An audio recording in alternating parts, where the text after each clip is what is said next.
Right, tonight we got the pleasure to welcome back our guest speaker, Mr. Ben Emlyn-Jones here. I'm sure most of you probably know him. A little bit about him. Ben was born in Aberystwyth, brought up in the Lampeter area before moving to Oxford. Where up until about, I think it was about 9 years ago now, he was working as a hospital porter in John Radcliffe Hospital in Oxford, and he spent 22 well-respected years there. He became interested in UFOs and various other conspiracy theories in the 1990s, the late 1990s, and he started his website blog, and I'll have to read this, Hospital Porters Against the New World Order, in 2006, and he still has thousands of visitors every day. Now, he regularly attends and delivers talks and discussions all over Britain on a wide range of subjects, including UFOs, as you know. This actually is Ben's 5th visit to us. Yeah, I was having a look, and you first addressed us in January 2016, and that was about energy, politics, and UFOs. Then in July 2016, which was just 5 months later, he was so popular, see? He spoke about the history of exopolitics. February 2018, he gave us a talk on the Nottinghamshire Roswell. And last year in July 2019, talking about SETI. Well, I'm sure most of you know what SETI is, and UFOs. Now, tonight's talk is entitled Skeptics. Who are they? Why are they wrong? And why does it matter? And Ben's going to be asking some searching questions about those who challenge those who challenge, if that makes sense. Right, so all people who look into UFOs and similar matters will at some point come across the skeptics. I know Emlyn and I have sort of bumped into loads over the years. And people who dismiss them and deny everything that's been discovered. So tonight, Ben's going to put them under examination then, if you like, okay? So, I'm not going to go on and on, so please give a warm, Sufol welcome to Mr. Ben Emlyn-Jones.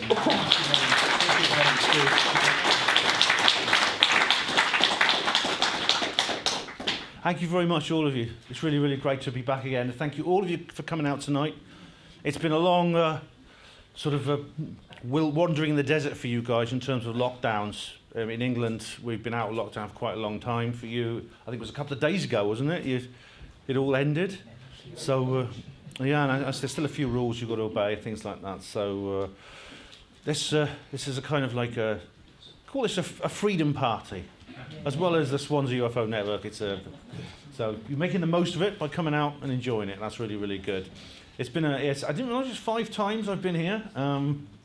I've lost count. That's really amazing. The first time I was here, we were in a marquee, and it was windy, and I did my talk, and then it was like in a big tent, and the walls were like wobbling and everything with the wind. It was hilarious, but we did all right. We managed all right.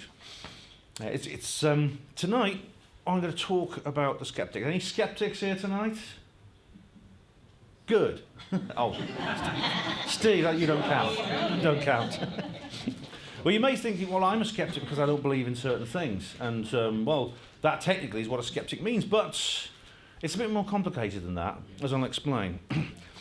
So what is a skeptic? I mean, everyone, as you've just explained, Steve, has skeptics in our lives. If you start speaking out about the things you believe, and I'm guessing that most, if not all, people in this room have some kind of belief in UFOs and maybe other similar phenomena, such as ghosts, government cover-ups of various kinds. These things tend to go together.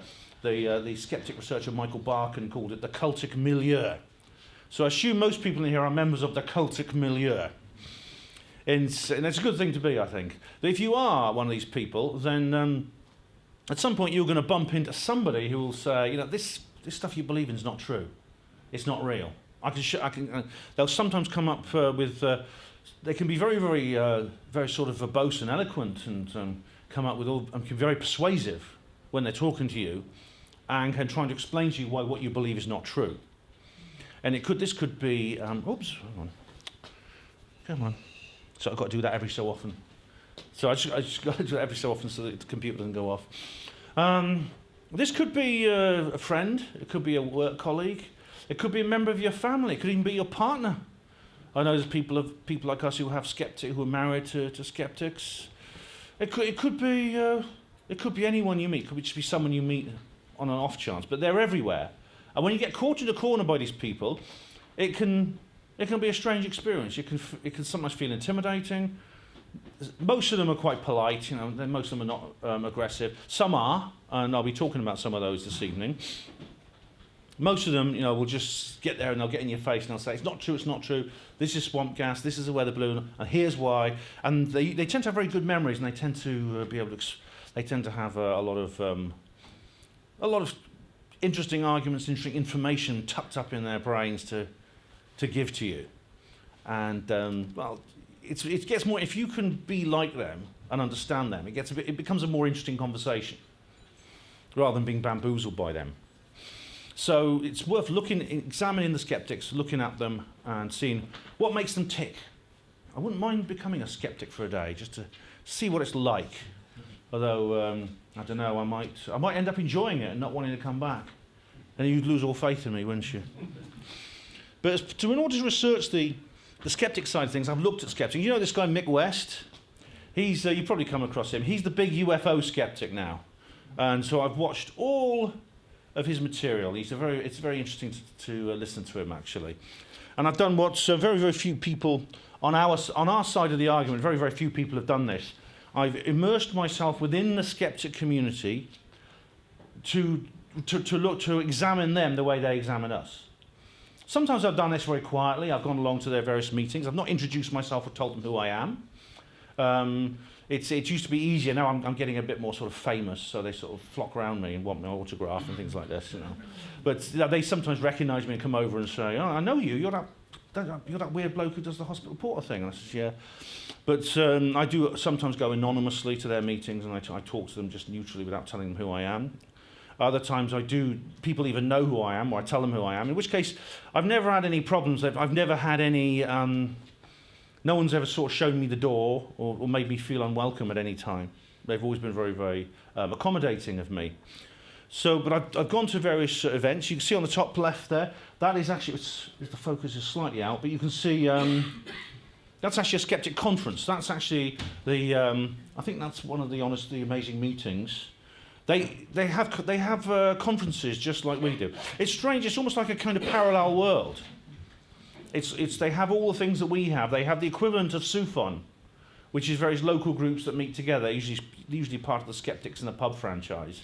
They have big conferences, just like the UFO conventions and things like that. There's like TAM London, there's QED-Con, there's the Skepticon, and mostly in the United States, just like with the UFO movement. It's mostly Americans that do this, but you get them all over the world.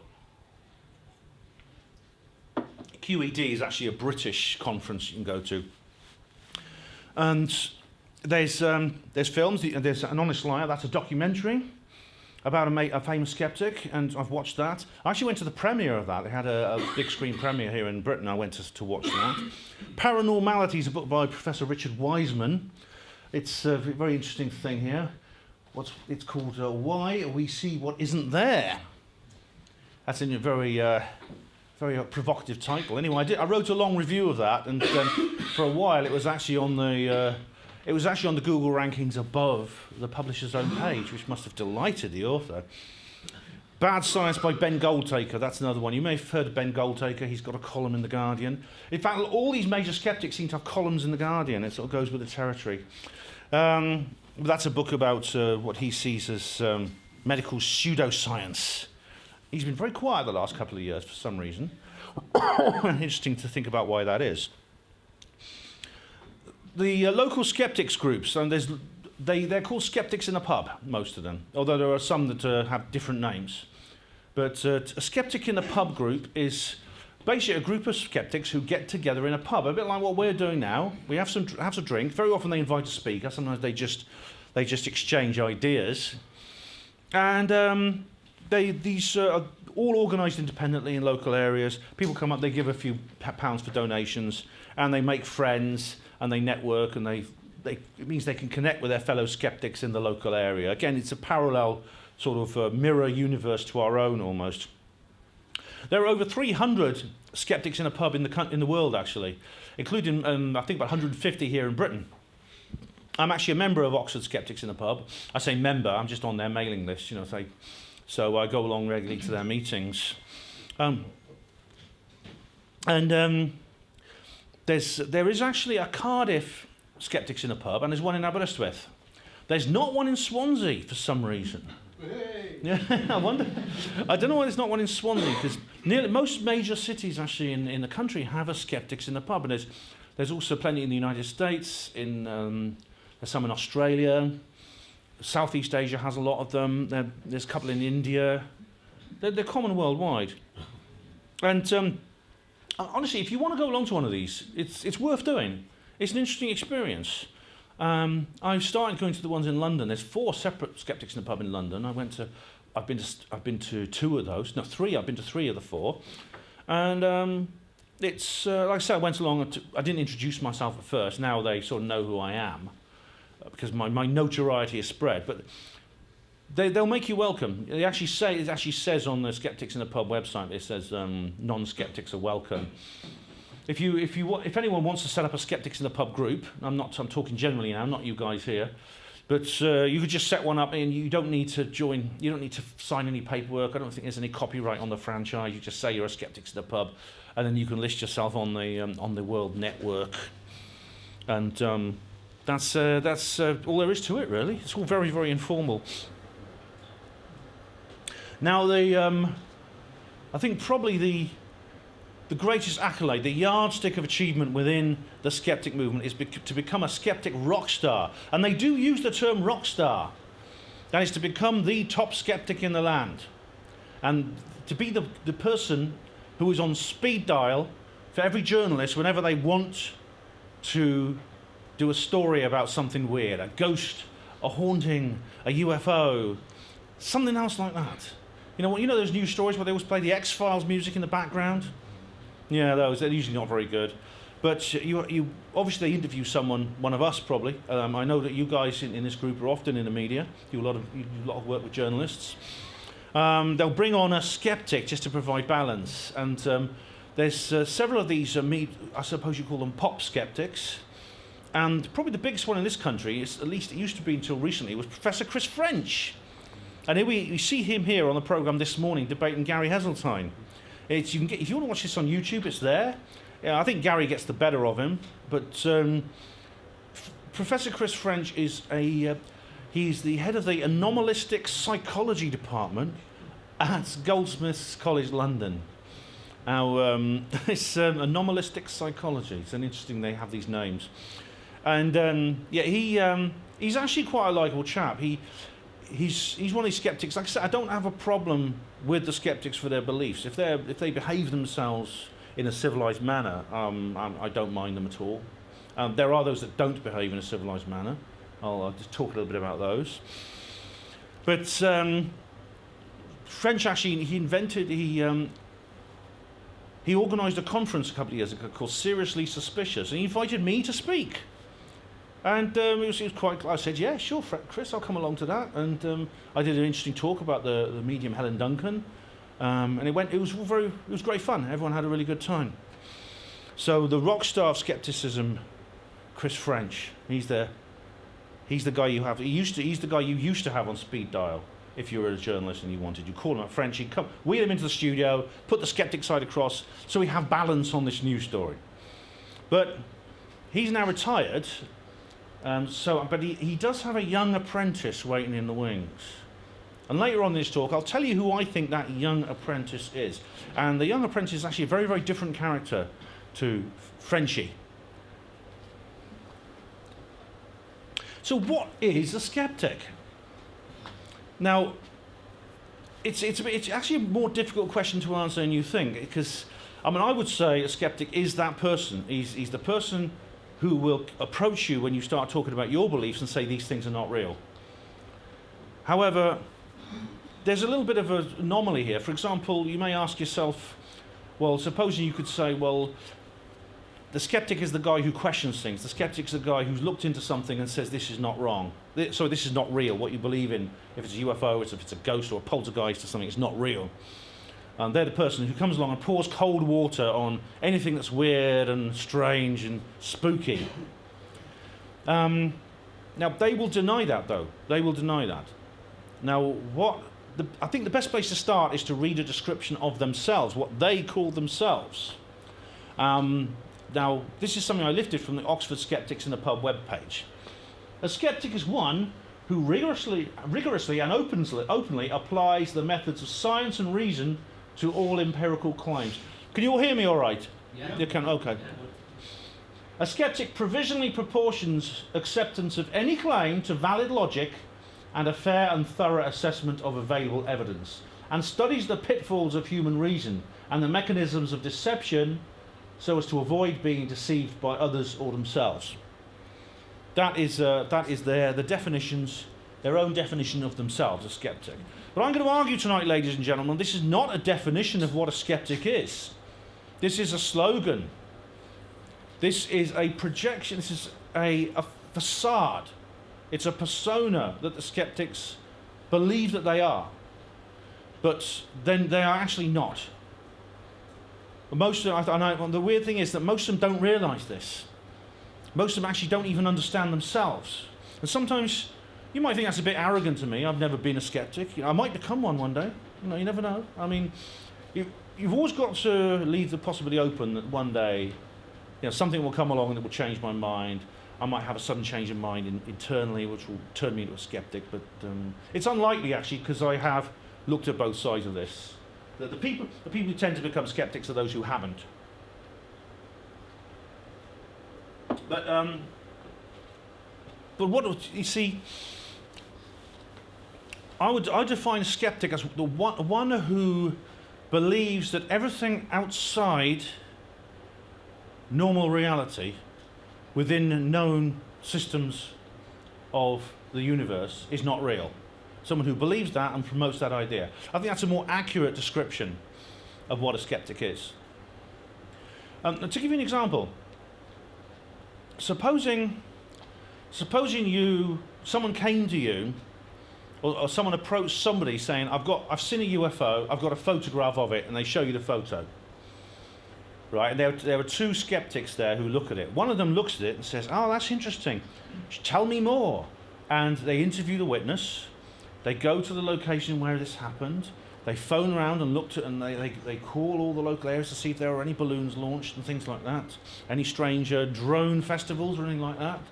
And then they come back to the witness and they say, "I've looked into this. I'm sorry, this is not a UFO. This is a weather balloon, swamp gas, stroke drone, whatever." And then the second skeptic, the witness goes up, shows him the photograph. The second skeptic goes, "That's not real. I'm not even going to look at it or examine it. It's not real. It's not a UFO." Now, of those two skeptics, the latter one is considered the best and biggest skeptic. The one who says, "I'm not even going to look at it. It's not real." So that doesn't fit in with that definition, does it? Because I don't actually disagree with anything within that slogan. I really don't. Now, if you're ever in these, I'm going to now give you a few instructions about what you may be able to do if you ever are trapped with one of these people and and they're saying things to you, and you about what you believe, and you want to defend yourself or successfully rebut their rebuttal, because they use a few tricks. There's a few, I would say, rhetorical tactics that they use which in a sense bamboozles you. And it's essentially it's a kind of sophistry they use. I'm going to go through a couple of those now. Now, one of those is this one: raising the bar. Demand evidence from your opponent for everything he says, and when he delivers, demand more, and when he delivers more, demand even more. Remember, your thirst for evidence must be unquenchable. Give you a good example, or a hypothetical example. A guy's walking his dog in the wood late at night outside a military base. A triangular object descends into the forest. It leaves marks on the ground. Little aliens come out and start dancing around it. The guy runs home, tells the newspapers, tells everyone, calls the police, calls everyone, and eventually ends up in the news. Now, what would a skeptic say? The skeptic would say, "I don't believe you. There's not enough evidence for this. We just got your word for it.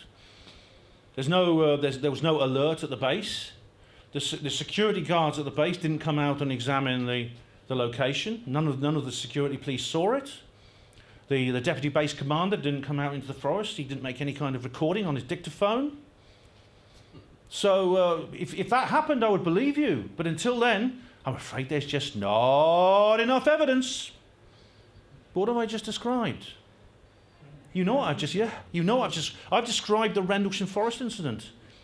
So, in a sense, the skeptic has set a finish line which you can cross, supposing you, in that statement. Because they do say things like that, which once you've crossed it, they can say, well, if that happened, I'd believe you. But when you fulfill that, when you fulfill that criteria, when you cross that finish line, when you tick those boxes on the form, what do they say? Okay, I'll believe you now. But they don't, do they? They say, no, hang on, no. It could have been a lighthouse. It could have been a truckload of burning manure. What a pile of manure that is. Or it could have been a joyriding ice cream van. That's got to be my favourite. See, it could be all those things. So I'm afraid it's not a UFO. You know, I think this is what it was instead. So that's raising the bar. Sockham with the Ockham. So Occam's razor. All things being equal, the most likely explanation is usually the right one. Now, you may have heard this quoted on the film Contact. That's an interesting film, which I discussed the last time I was here. But Occam's razor is a problem-solving exercise, it's actually a very good problem-solving exercise for known systems. So, for example, if your portable radio breaks down, before you open it and stick a screwdriver in and start fiddling with it, try changing the batteries first. Because your flat batteries are probably the most likely problem which will cause a radio to malfunction. Once you've done that, if it doesn't work, then you can stick your screwdriver in and start fiddling with it. But until then, you'll go for the most likely explanation first. Now, what they'll say, the problem is you can't apply that to unknown systems. So, for example, if you could say, well, which is more likely regarding Rendlesham Forest, coming back to this metaphor again? You know, was it a lighthouse or was it aliens from the planet Zog? Which is more likely? You know, and you could say, the answer to that would be, well, I don't actually know how often aliens from the planet Zog actually land and interact with people. I don't know is it more likely that it was aliens from the planet Zog landing, or is it more likely that a group of highly trained US Air Force security police saw a light flashing through the trees, coming from a well-known local landmark, and thought it was a triangular object with aliens floating around it? So it's a good thing when you get whenever you're challenged with Occam's razor, always turn it back on them and saying, well, okay, you're dealing with an unknown system and you're trying to assign a hierarchy of likelihoods within that unknown system, and you can't do that.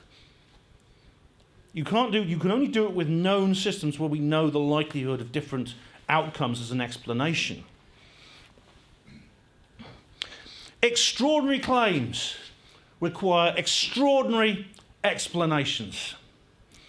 Now, this is an interesting thing. Firstly, if a skeptic ever says this to you, right, can you do us a favour, right, just for my amusement, if for no other reason? Reply to them, oh, that's interesting, that's a good phrase, I'll remember that. Oh, I thought of another. It's good to be open-minded, but not so open-minded that your brain falls out. Yeah.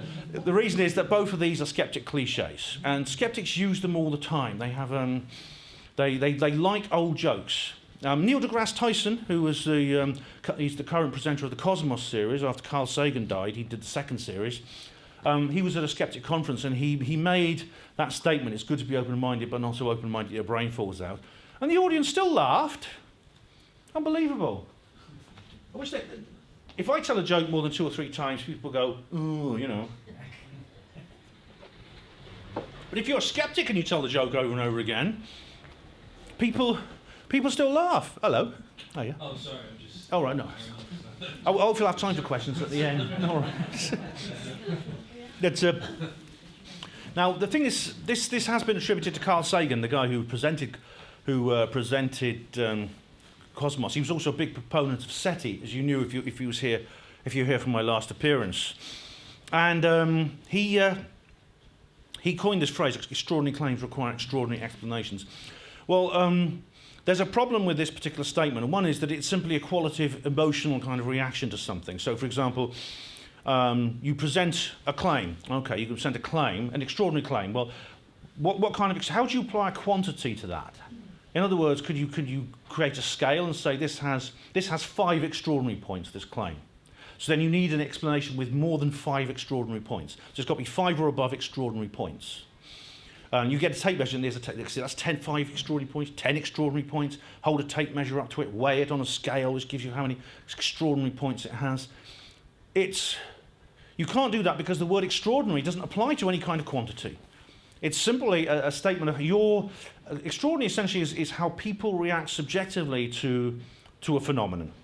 And there's no way to measure that because only you know how extraordinary you find something, no one else.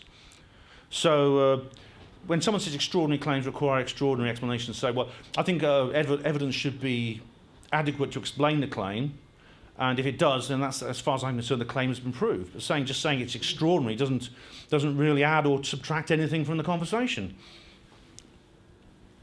The Santa Claus gambit. Maybe skeptics can't rule out the existence of the Loch Ness Monster, but we can't rule out the existence of Santa Claus either. Does that mean that Santa Claus is therefore real? Now, this is a slight adaptation on a more general point, which is this, the burden of evidence.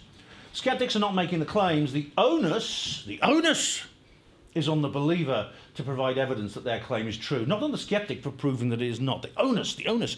That's a weird... I never heard the word onus until I heard it from a skeptic in this particular statement. I've never heard it since from anyone else.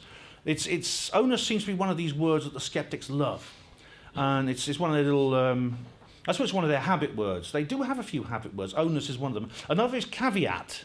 Skeptics love the word caveat. If you listen to them for like more than half an hour, I actually guarantee they will say the word caveat at some point. But this is actually a misrepresentation of us. I think what they're trying to say is that people who are not skeptics use this fallacy. They say, well, I was walking along the shores of Loch Ness and I saw a monster, and therefore it's real because you can't prove I didn't. I've never met a serious Nessie researcher or ufologist, a ghost hunter, or anyone else who actually believes that, who actually believes that they just have to say something and everyone's supposed to believe them because it can't be falsified. I've never ever suggested that that's the case myself. I don't know any serious researcher who thinks that that's the case either. So if a skeptic is using this in a sense as a description of most people who are not skeptics, then it's a false description. And they do this a lot. They tend to strawman us quite a bit. Casting doubt. 9/11 truthers got it wrong about Payne Stewart's jet because they forgot to take into account that it crossed into a different time zones. Let's talk about that for a while. The Payne Stewart's jet refers to the golfer Payne Stewart, who had a private jet. This jet actually lost its cabin pressure and everyone on board suffocated while it was in the air, including the pilot. And it took a while it apparently took 2 hours for the air defences to find them. When people often say, well, actually, why did it take that long for 9/11? But it apparently took a much shorter time in this case than it did for 9/11. But the point is that this was actually a mistake. The response time was the same for both this jet and for the 9/11 incident. Yet the skeptics point out that this is something that researchers got wrong. So that means all the other scholarship related to the subject of 9/11 and why the official story should be questioned is therefore thrown out the window because they made one mistake. That's called casting doubt. Now, this is the ultimate in casting doubt, the sneer. This is an extension of casting doubt to the levels of absurdity. Anyone who believes we've been visited by extraterrestrial aliens must be a lunatic, a fool, or a con man. If you believe this, you must be a maniac, a simpleton, or a fraud. Now, I told you, not all skeptics are civilized, and some will say things like this, but leaving aside the insulting nature of what they're saying, what does this tell us about the existence of aliens? It tells us nothing. This is worthless as an axiom in every single way. I could adapt it and say everyone who thinks 2 + 2 is 4. Everyone who thinks 2 + 2 = 4 is a maniac, a lunatic, and a fool, or a simpleton and a fraud. Does that mean 2 + 2 = 5? No. But they will say this. This is called an ad hominem attack. It's also poisoning the well fallacy. I think the ultimate expression of this, going back to 9/11 again, The ultimate expression is, I think, is an example which a lot of people, when people question the official story of 9/11, you'll often get this. They'll say, "You think the Jews were phoned up the night before and told to stay off work, don't you?" And Richard Dawkins, I'll talk a bit more about him in a minute. Now he's like a famous atheist-skeptic. He did a program called Enemies of Reason, and he addresses the conspiracy angle only once in the entire series. And he brings up this point. He said, "You may think that conspiracy theories are harmless, but what about all the people who say that the Jews were phoned up the day before 9/11 and told to stay off work?" That's the only reference he makes to that entire subject.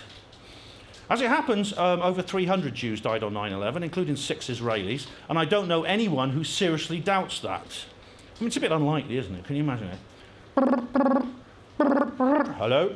Ishmael, is that you? Yeah, who is this? It doesn't matter. Listen, someone's going to go down. Don't go into work tomorrow. Who are? It doesn't matter. Just don't go into work tomorrow. No, they say this because they want to... It is an attack against our character. That's what it is. They want us to be wrong, but they can't prove us wrong, so they say, well, you're a bad person. Therefore, I don't have to prove you wrong. It's a very nasty thing, and they do this a lot. In the longer version of this talk, I go into more details about the skeptic thug element, which does exist. And I've been the target of them myself. I had to call the police at one point. Coincidence theory. It's just a coincidence, you know. Who's had this one? It's just a coincidence. I'm surprised no one's had this one from a skeptic. It's a very, very common method. You say something like that, and they'll say, "Oh, it's just a coincidence." Right, well, this is an important point. The problem with the coincidence, when they say it's just a coincidence, that's kind of a get-out-of-jail-free card. It's actually intellectually lazy and dishonest for them to say that. Because, you see, there is nothing physically possible in this universe which is so unlikely that you could say that can never happen. It just cannot happen because it's too unlikely. It could happen. And they take this, the skeptics take this ball and they run with it to the point where they come up with all kinds of ways of making out that something which is highly unlikely to be coincidental is a coincidence. There's all kinds of... when it comes to synchronicity, for example, people who have synchronistic experiences, like you're thinking about someone you haven't seen for years and years and years, and suddenly you meet them the very next moment, they sort of come around the corner. Have you had that? It's very common. Synchronicity is very common. I get a lot of that. Professor Gary Schwartz was doing a talk the other day about it, which I listened to. It was very interesting. The problem is, you see, I got into a debate with a guy called Dr. Paul Rogers about this when I was at a conference in Bath, many years ago now. And I said to him, okay, if someone comes up to you and if someone wins the national lottery 5 weeks in a row, would you accept that as coincidence? And he said, no, of course not. And I said, why not? It's physically possible. Why not? It's incredibly unlikely. I mean, the odds are 13 million to 1 raised to the power of 5. And that's such a huge number, it's impossible to imagine. It's that unlikely. But if you buy a ticket 5 weeks in a row, it's physically possible for you to win 5 weeks in a row. And he said, no, that's not possible. It's not possible that could happen. I said, right. Where is the statistical ceiling then for you above which you will stop using that trump card? You will stop saying things are coincidence. Where is it? Where is the cutoff point between what you, in terms of the hierarchy of likelihood, in which you will say it is a coincidence, it could be a coincidence if it's below that, but it could be a coincidence if it's above that? And he couldn't answer me, because the skeptics have never actually had any kind of conference and agreed on it. And they mumble things about p-values and Bayesian inference and things like that, but they cannot answer that simple question. Until they can answer that simple question, they cannot use this as a rebuttal, and not as a successful rebuttal. Because it's because it can be used so randomly and so gratuitously in that way. So, and he did. I think hopefully I gave him something to think about there. But if you do win, I mean, obviously, I think if someone won the lottery 5 weeks in a row, you'd probably be arrested and questioned, wouldn't you? Because, you could go to court. Obviously, you could afford a very good lawyer, so you could get out of it quite easily, couldn't you? Yeah. But you could go to court and you could just stand up and say, when it comes to the defence, you could stand up and say, Your Honour, I'm just a very lucky guy, and sit down again. And they'd have to acquit you. They'd have to acquit you. If there's no evidence you've been tampering with Lancelot's innards or weighting the balls or anything, you know. Rational explanations. I'm sure there's a rational explanation for this. Now, this isn't really a criticism, but this is just like... now, this is not just skeptics who use this. Steve Mehrer has a habit of using this phrase, and I do mention to it sometimes. I've interviewed him a few times, and I've said, Steve, look, can I be very pedantic about it? And I take him up on this. Now, the thing about this, what do they mean when they say there's a rational explanation? Because rational, I don't believe the adjective rational cannot be used to apply to an explanation. It can't be used to apply to a conclusion, only to a method. So it's like you could say, well, I examined this particular case rationally, and I concluded that it is really aliens. These UFOs really are aliens. Therefore, I've used rationality, and I've come to an irrational conclusion. You know, alternatively, you could be a skeptic, and you could be the skeptic who I said earlier, who someone hands him a photo, and he says, "I'm not going to look at this because it's not real." That skeptic, therefore, has been totally irrational and come to a rational explanation. So you see what I mean? The word rational is completely misused in this case. Maybe the clown had a day off.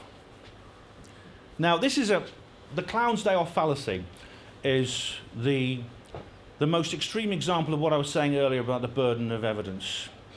And skeptics will do this. So supposing you're walking along the shores of Loch Ness, you see the Loch Ness Monster, you tell a skeptic, and the skeptic will say, no, you didn't see the Loch Ness Monster. All that happened was a clown had a day off from the circus and decided to play a trick on you. He dressed up as a monster uniform, he dressed up in a monster costume and went swimming in the lake to see if anyone would think it was a Loch Ness Monster. And you would say, the answer to that is, well, how do you know? Which clown? Where is he? Could you produce him? Can you give me his phone number? And the skeptic will say, I don't know what clown it is. It's just, it's more likely that it was some clown with a day off from the circus. And you suddenly realise at that point, this is kind of a variation of the Occam's razor fallacy. Because you realise at that point, the skeptic is simply... Debunking becomes a feat of the imagination. All you have to do, if someone presents to you a claim which is outside the skeptic milieu, all you have to do, if you're a skeptic, is think of something that it might be physically possible, regardless of how unlikely it is, and it wins by default because it doesn't involve UFOs or monsters. Now, I never understood why something should win by default just because it doesn't involve UFOs or monsters, but that's what they think. It's according to some kind of principle which I don't quite understand. If you can think of something that doesn't involve UFOs or monsters or ghosts, then you've won the argument just because. And therefore, it doesn't matter how unlikely it is. It doesn't matter if it is literally just something you thought of off the top of your head. So the clown's day off fallacy is used very, very commonly among skeptics. Now, one thing that motivates them, I think, is when it comes to this question, are we alone in the universe? Now, the answer to this question, I think, is no. I think most people in this room will probably agree with me, if not all of you. But the skeptic will say something like this. This is why I think there's an emotional element to this. They will say, well, some people think that there are aliens out there and that we're not alone in the universe, but I think they're just doing it because they want that comfort. They don't like the idea. It's uncomfortable to think we're just this tiny little pale blue dot that Carl Sagan calls, No one wants to believe we're just this tiny little oasis of life in this infinite cosmic desert of nothingness. And, some people, they make up these stories because, well, it gives them comfort, so they don't have to face the reality. That's what they say. But, of course, the proviso is, and the immediate follow-on from that is, but I don't need to do that. I can face this harsh reality. I'm strong enough and mean enough and superior enough that I can live my life knowing that I live on the only living planet in the universe. I don't need any kind of cotton wool wrapped fantasy to get me out of my bed every morning. Therefore, I'm very superior to you. And that, I think, means... So when the skeptics say that it's wishful thinking that we're not alone in the universe, I think that cuts both ways. You could answer that it is wishful thinking that if you believe we're not alone we are alone in the universe, that's also wishful thinking. Because for the reasons I've just described, it gives you a sense of superiority. You can backslap with other people and say, look at us. We can face the truth and these other people can't. We're way above them. Which, of course, is why they need people like us. See, because from their point of view, if it weren't for people like us, who would they lord it over? It's all academic anyway, because we're not alone in the universe, I believe. And that's a rational explanation. So where do skeptics start? Where do skeptics come from? Now, when we think of skeptics, we think of them as something modern. We think of it something that post-Enlightenment, when people discovered science and they started investigating things rationally rather than just believing in the church and things like that. Everyone sort of says, well, that's kind of where skepticism started, because skeptics rose with the arrival of science and reason. But in fact, skepticism, which what we would recognize as the skeptic movement, began much earlier. It goes back all the way through history.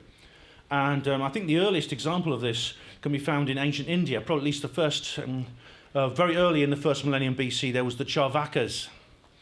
Now, this was an Indian sect, which, interestingly, even though they were skeptics, they were considered part of Hinduism, and they still are, even though there were kind of neo-Charvaka movements today. And they believe, if you listen to what they say, it's incredible. It's exactly what skeptics say today. They say, there is nothing that cannot be perceived rational. There is no soul, there is no afterlife, there are no gods. Human beings are matter. Consciousness comes from the brain, all kinds of things like that. So very often, I think they often thought that it came from the liver rather than the brain, but they did believe that it was a product of the workings of the body. So very similar to what the Richard Dawkinses and Chris French's say of this world today. And this is very, very old. This tradition goes back a long way. There's a very funny story, actually, of a chap who he was actually a skeptic, and he joined the British Humanist Association and became an atheist and a skeptic. And he was very worried because he was from a Hindu family, and his parents were very devout. He used to go to the temple and everything like that and worship the gods on Diwali and things like that. And he wondered how they would cope with him, with their son becoming an atheist and a skeptic and a materialist. And eventually he plucked up courage, and he went and told them. He says, look, I've joined the British Humanist Association. I'm a skeptic. I don't believe in any of this sort of thing. I'm very, very sorry. And his parents went, may the gods be praised. Our son has discovered the sacred Hindu tradition of the Charvakas. And they were overjoyed. So big sigh of relief from him, I think. But I think this guy here, I think, is where the modern skeptic movement, where you think it begins, in terms of the modern practices, probably begins with this guy here. He was a skeptic who was very into bondage and things like that, and S&M, as you can see. Let's see. He was actually an escapologist. This is Harry Houdini. Now, he's a very interesting figure indeed, because he, I think, is the first person who I think had the kind of attitude that modern skeptics have towards the paranormal, in which they essentially challenge us in this particular way that modern skeptics do. They come in your face and say, this is not true, this is not true, this is not true. He was famous for his tricks. He used to escape from things. As you can see, he's locked up in chains now, but he could break out of these chains. He could pick locks with his bare teeth and things like that. Amazing chap. They locked him in a milk churn and filled it with water once, and he managed to get out of it. He didn't. No one ever realised the secrets of his tricks. But they locked him in bank vaults, inside the body of a dead whale once. It was amazing. And he became world famous. Now, he died, interesting, he died on Halloween night in 1926 after a short illness, because someone punched him in the stomach in a fight, and he got a ruptured appendix. But long before then, he said to his wife Bess and to his mother, he said, these mediums, these psychics, they're all fake, they're all fake. And he got very angry, because when his mother died in particular, he was extremely upset, because he saw mediums at spiritualist churches and seances, as he saw it, pretending to channel the spirits of the dead to grieving relatives and things like that, making money off it and things like this, and he hated that sort of thing. And so he went on a crusade to try and put a stop to them. And he offered a cash prize for anyone who could prove scientifically that they could do what they claimed to do. By the way, can someone give me a time call? I've gone 3/4 of an hour. So how am I doing? Right, you are. He offered a cash prize to anyone who could do it, and no one ever claimed it. Now, there's another skeptic, a more recent one, who actually did the same thing. I'll talk about him. Yeah, I'll talk about him in later. But Houdini was open-minded enough to examine the possibility that there might actually be an afterlife, and it may be possible once you're in that afterlife to communicate with the living people you leave behind. So what he did was he left a coded message with his wife Bess. He wrote it in a letter. Only the two of them knew about it. They locked it in a safe. No one else ever saw it. But it was a letter with coded information in it. So, and then he encouraged her to go to see all the mediums she could. And he says, Bess, if I die before you do, I'll come back and I'll give you this coded message if it's really me. So you'll know that it's true. And as it happens, he died very suddenly. I mean, he was not very old. He died very suddenly. But Bess indeed did do that. Now, according to official stories today, you'll find out that Bess actually never got the coded message from Harry after his death. However, today the Harry Houdini fan club, they still hold an annual seance every year at the Knickerbocker Hotel in New York City. Say, Harry, come back, and Harry apparently never come back. But what's something very interesting, and this comes into other subjects about how information is suppressed. Because I got given a present. It was a book it was the Reader's Digest Encyclopedia of the Paranormal, 1983. Very old, out of print, obviously. One of the porters at my hospital found it on the League of Friends stall and bought it for me. It was very nice of him. I had a look through it, and there was a page here on Houdini, and I read through it, and it led me to write an article called The Houdini Code, which you can find on my Hapanmo blog today. Because in this article, it claims that Bess actually did get a coded message from Harry Houdini on one of the seances. He came through with the actual code that she had arranged with him, and she reported it. But that now is not repeated in any modern literature. You have to go back to a book from 40 years ago to get that information. It's always worth looking at the older books. If you come across an older book on the paranormal or ufology or something, always look at it. Always look at it. There are several organisations. I'll have a break after this one, Steve. All right. There are several organisations connected to skepticism. Now, of course, we have organisations too. There's Bufora, there's Sufon, of course. There's many, many others. But the skeptics have their equivalent, as I was explaining, in terms of intellectual groups and things like that. And this is the biggest. It's called the Committee for Skeptical Inquiry, but it used to be called the Committee for the Scientific Investigation of Claims of the Paranormal, a SKEPTICS, and everyone thinks that's kind of a joke. SKEPTICS, the policeman of psychical research. Apparently, it wasn't intentional, according to their founder, Paul Kurtz. It was founded by a guy. It was founded in 1975 by a man called Paul Kurtz, who is a rather shady character. And in the longer version of this talk, I go into more details about that. But all the major skeptical figures, including those I'm going to talk about in the second half, are members of, in some way associated with this group. It holds an annual conference. It publishes a magazine called The Skeptical Inquirer. It does many other things. It organises investigations and things like that. And it's interesting to look into it and look at what they say. And I've been investigating that an awful lot. And the people associated with it, there's quite an interesting array of characters, I must say. They're very different in many, many different ways. All united, though, by their disbelief in what we believe.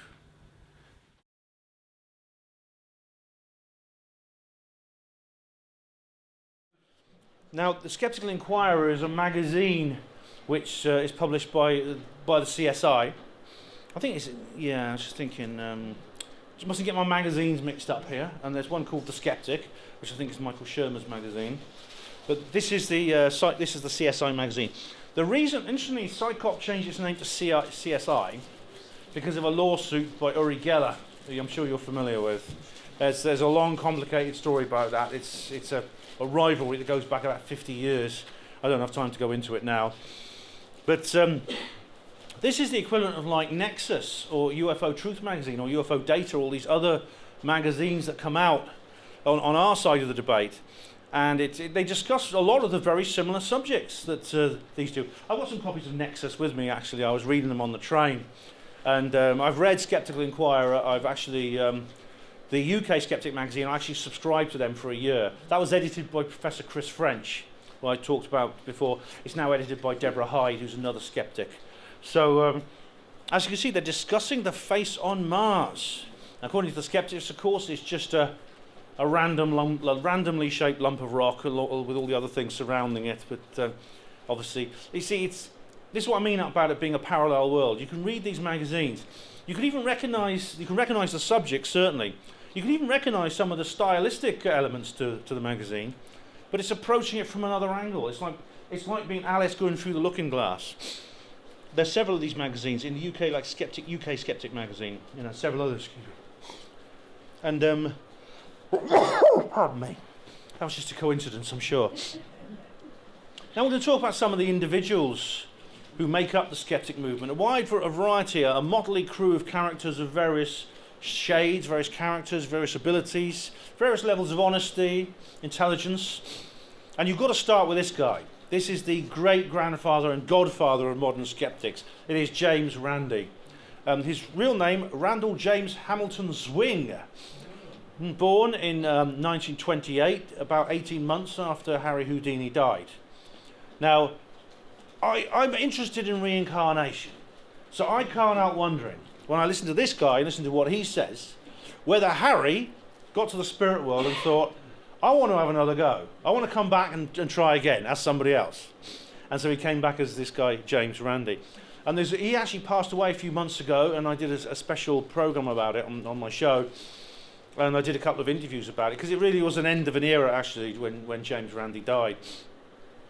Randi was one of these people. I mean, people say he's painted his own life in a slightly rosy-coloured hue.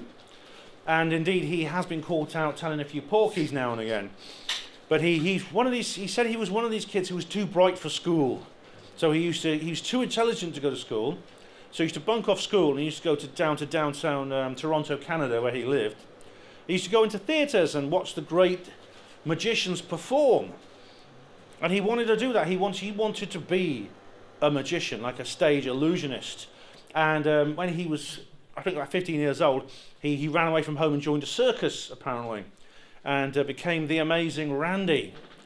And he was very similar to Houdini in the sense that he saw people who were using the same methods of stage magic as he saw it, but were pretending to be really magic. And they'd often charge a lot amount of money, for example, performing miracles, telling you your fortune, telling you which job to apply for, which horse to bet on in a race, things like that.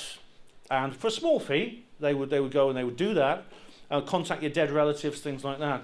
And Randi, as he saw it, realised these were just charlatans. They were using the same methods as stage illusionism, but they were pretending to be real. And the bane of his life was Uri Geller, who he rose to prominence in 1970. He came over from Israel and started bending spoons and things like that. He's not a very original magician in that sense. However, there's a story behind Uri Geller, which I don't have time to talk about now, but he was recruited to the remote viewing program for the CIA and for Mossad. It's a very, very long story, but that's actually been confirmed now. But Randi never talks about that, and there's a reason why he doesn't, which I will talk about in the longer version of this discussion. But he founded the James Randi Educational Foundation, and there's several conferences he set up, which were called the Amazing Meeting, after the Amazing Randi, and they became very successful. There's been about 15 of those conferences, including one over here in Britain. There was TAM London, which I went along to, actually. It was in the London Metropole Hilton, a very, very posh place. It wasn't cheap, actually. I couldn't afford to go again. I just went once, and again, it was strange to be there and realise that I was kind of in a parallel world. And but I had some very interesting experiences, which I'll talk about in a little while, when I was there, not just relating to Randi. I met Randi, actually. I spoke to him. He's quite a short guy, and I just said hello to him. I was actually introduced by a guy called Dave Allen Green, who he runs the Westminster Skeptics in the pub, who has outed me as a woo-woo. Yeah, well, actually, it was one of the troll that didn't like actually wrote to him and said, "Are you aware you have a believer attending your conferences, your skeptic meetings?" And he said, "Yeah, it's all right."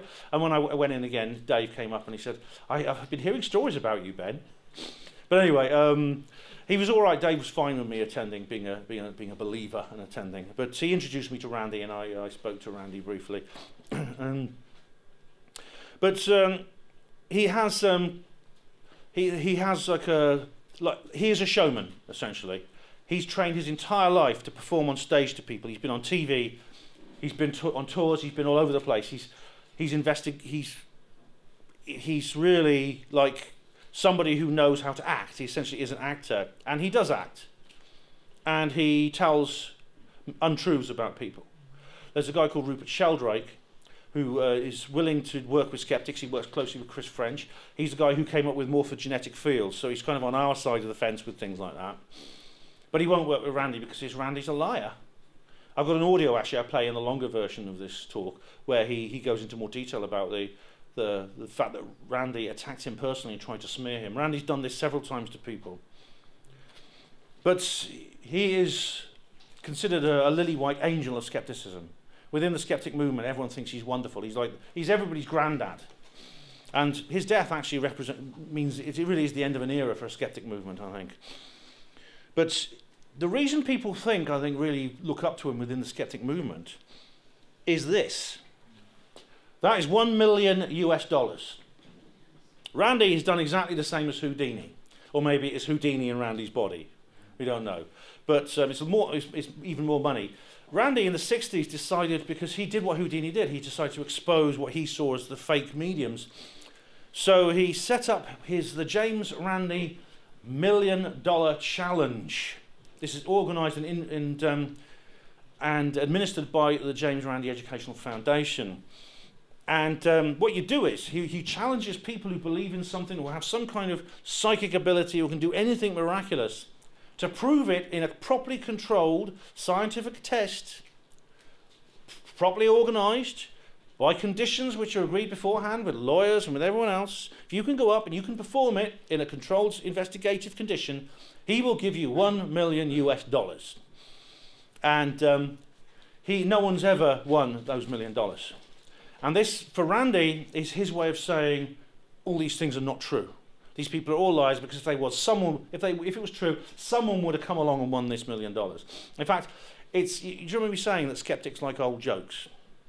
Well, one of the old jokes is that when Randy's on stage, and this happened at the TAM London, French was actually the master of ceremonies, and he said, Randy, I can't help imitating his voice. Randy, tell me, in all the times that you've been administering the $1 Million Challenge, has anyone ever come along and made you think, this is it, we've got someone who's going to win it? And Randy says, no. And everyone laughs. Everyone knows he's going to say that, but they still laugh, they laugh nonetheless. Now, you may think, and on the surface, that this is what skeptics will always bring this up. How come nobody's ever won the JREF $1 Million Challenge? And it's when you go to the JREF website, it's actually been stopped now. Actually, it was stopped. So the challenge was discontinued a couple of years ago when Randy sort of stepped back and sort of retired. But before then, you could look at the pages, and I think they're all archived. You look through, and it all does look above board. It has superficially, you can read through that and think, yes, this makes sense. If I had some kind of psychic ability, I'd go for this and I'd win the $1 million. But it's not quite what it appears to be. This is a lawsuit here by George Simpson. You can see here, there's the firm at the top. This is This is a lawsuit against the JREF. It mentions DJ Grothy, who was the president of the JREF. And James Randi, Randall James Hamilton's wing. George Simpson basically applied for the $1 Million Challenge, and he then went on to sue the JREF for wrongful termination of contract. This is very interesting. Now, the skeptics don't talk about this. They never talk about it. There was one thread on the CSI forum, I remember, because I'm actually a member of lots of these skeptic forums. I go under a fake ID. I don't tell them who I am, but I'm a member of some of these skeptic forums. I used to be. I don't really bother with them anymore. But when this came up, there's a very, very short thread which no one ever really got into very much. And it ended, basically the theme of it was, oh, we're all on Randy's side. Randy's the good guy here. And they never really explored the details of this very much. And they don't, I'm going to bring up another case in a minute where they also seem to have a very extraordinary lack of perception of themselves, an extraordinary inability for introspection. But this actually is monumental because what happened, Simpson sued them. What he basically is claiming is that he applied for the $1 million challenge, he did the preliminary tests and passed the preliminary tests, then he assumed, because that's what the rules say, the JREF would invite him back to do the proper test, and they just stopped returning his calls. They ghosted him. They wouldn't answer his emails or nothing like that. So he took this to court, and he said, they can't do this according to their own contract. They can't just terminate me like this. It all went above board. It's all done above board according to all these long list of rules that are part of the JREF. So JREF didn't really have a leg to stand on. Now, what's interesting is that this went to and fro for a while. It was covered on this CSI thread, the only place in the entire skeptosphere where anyone was talking about it. And then what happened was the CSI deleted the thread, and all details were removed from all the other places. George Simpson's website also removed all details relating to this incident. So basically both sides, Simpson and the JREF, both went quiet and they didn't discuss it anymore. And that can only mean one thing. They settled out of court. And that's an interesting question. Why? Why did Grothy and the others at the JREF settle? Why did they settle out of court? Why didn't they fight this?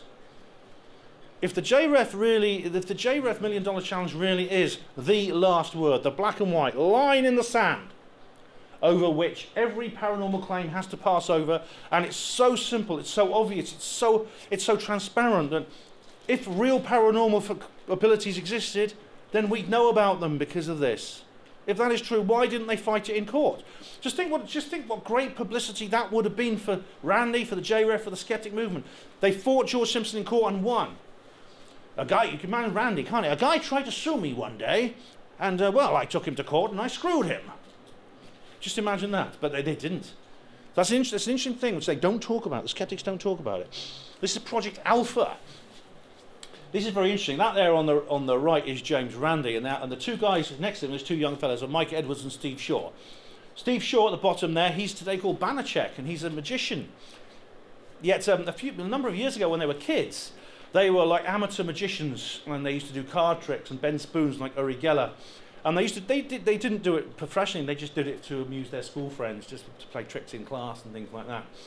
Yet something very interesting happened. James MacDonald of McDonnell Douglas, he's a bit like Bob Bigelow. You know, Bob Bigelow's doing this Bix thing. That's not this other guy, James MacDonald. In 1979, he tried to do something similar.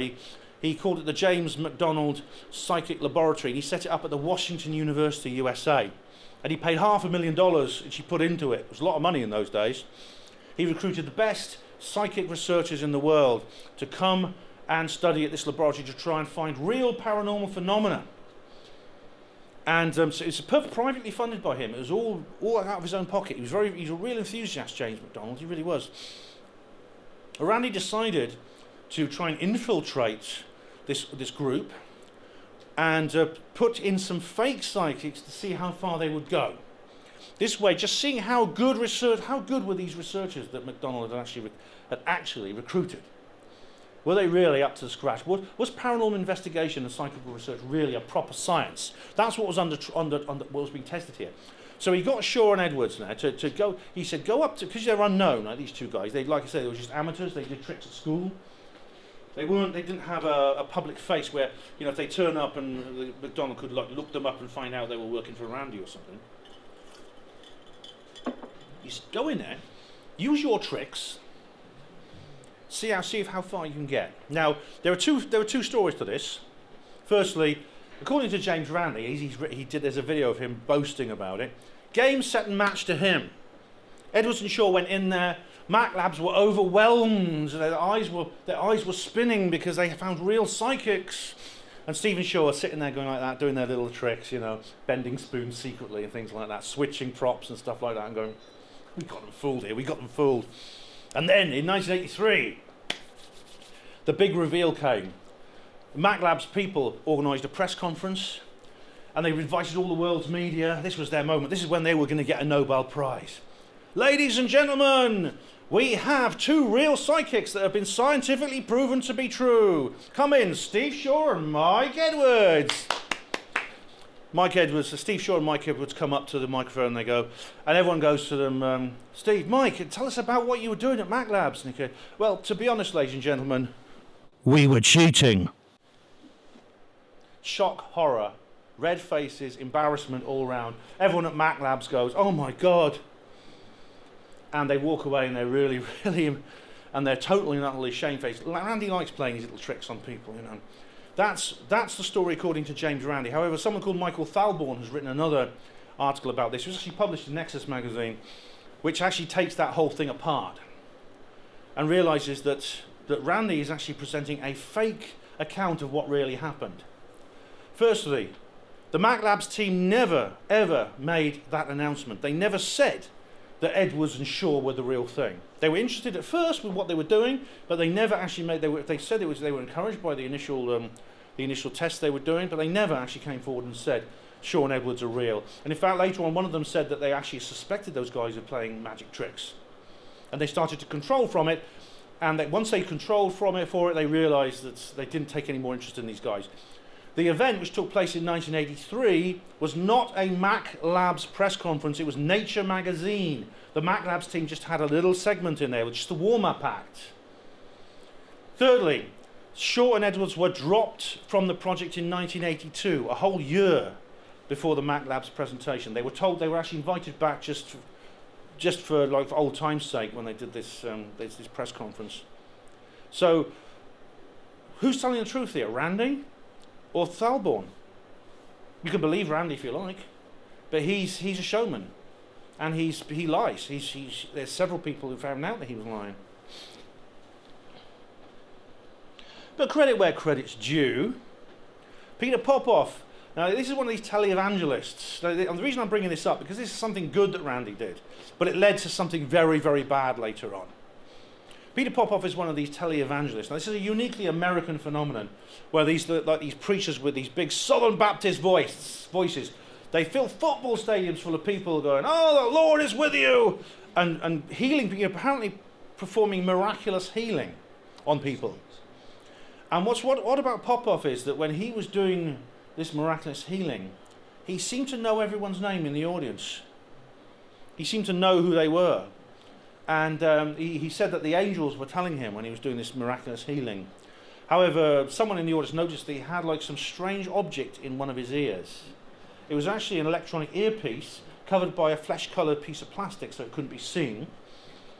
And what they thought was that he was getting insider information beamed to him by someone basically talking to him into his earpiece, giving insider information on the audience. Because the audience, when they were coming in, they filled out prayer cards, giving them the names and everything, and put them in there. It's what they do. As I said, this is an American sort of a big business, American religious practice. So Randy sent in a guy with a radio scanner. In 1986, a man sneaked in there with this radio scanner to see what he could pick up. And indeed, they picked up the signal of somebody beaming a radio signal to the earpiece, and you could hear him talking. The lady at the bottom of the row is called so-and-so. That lady over there is called so-and-so, things like that. So, to be honest, this guy was a con man. He was proven to be a con man, and someone exposed him, and if Randy did that, well, good. The problem is, skeptics suffer from a terrible problem when it comes to hubris.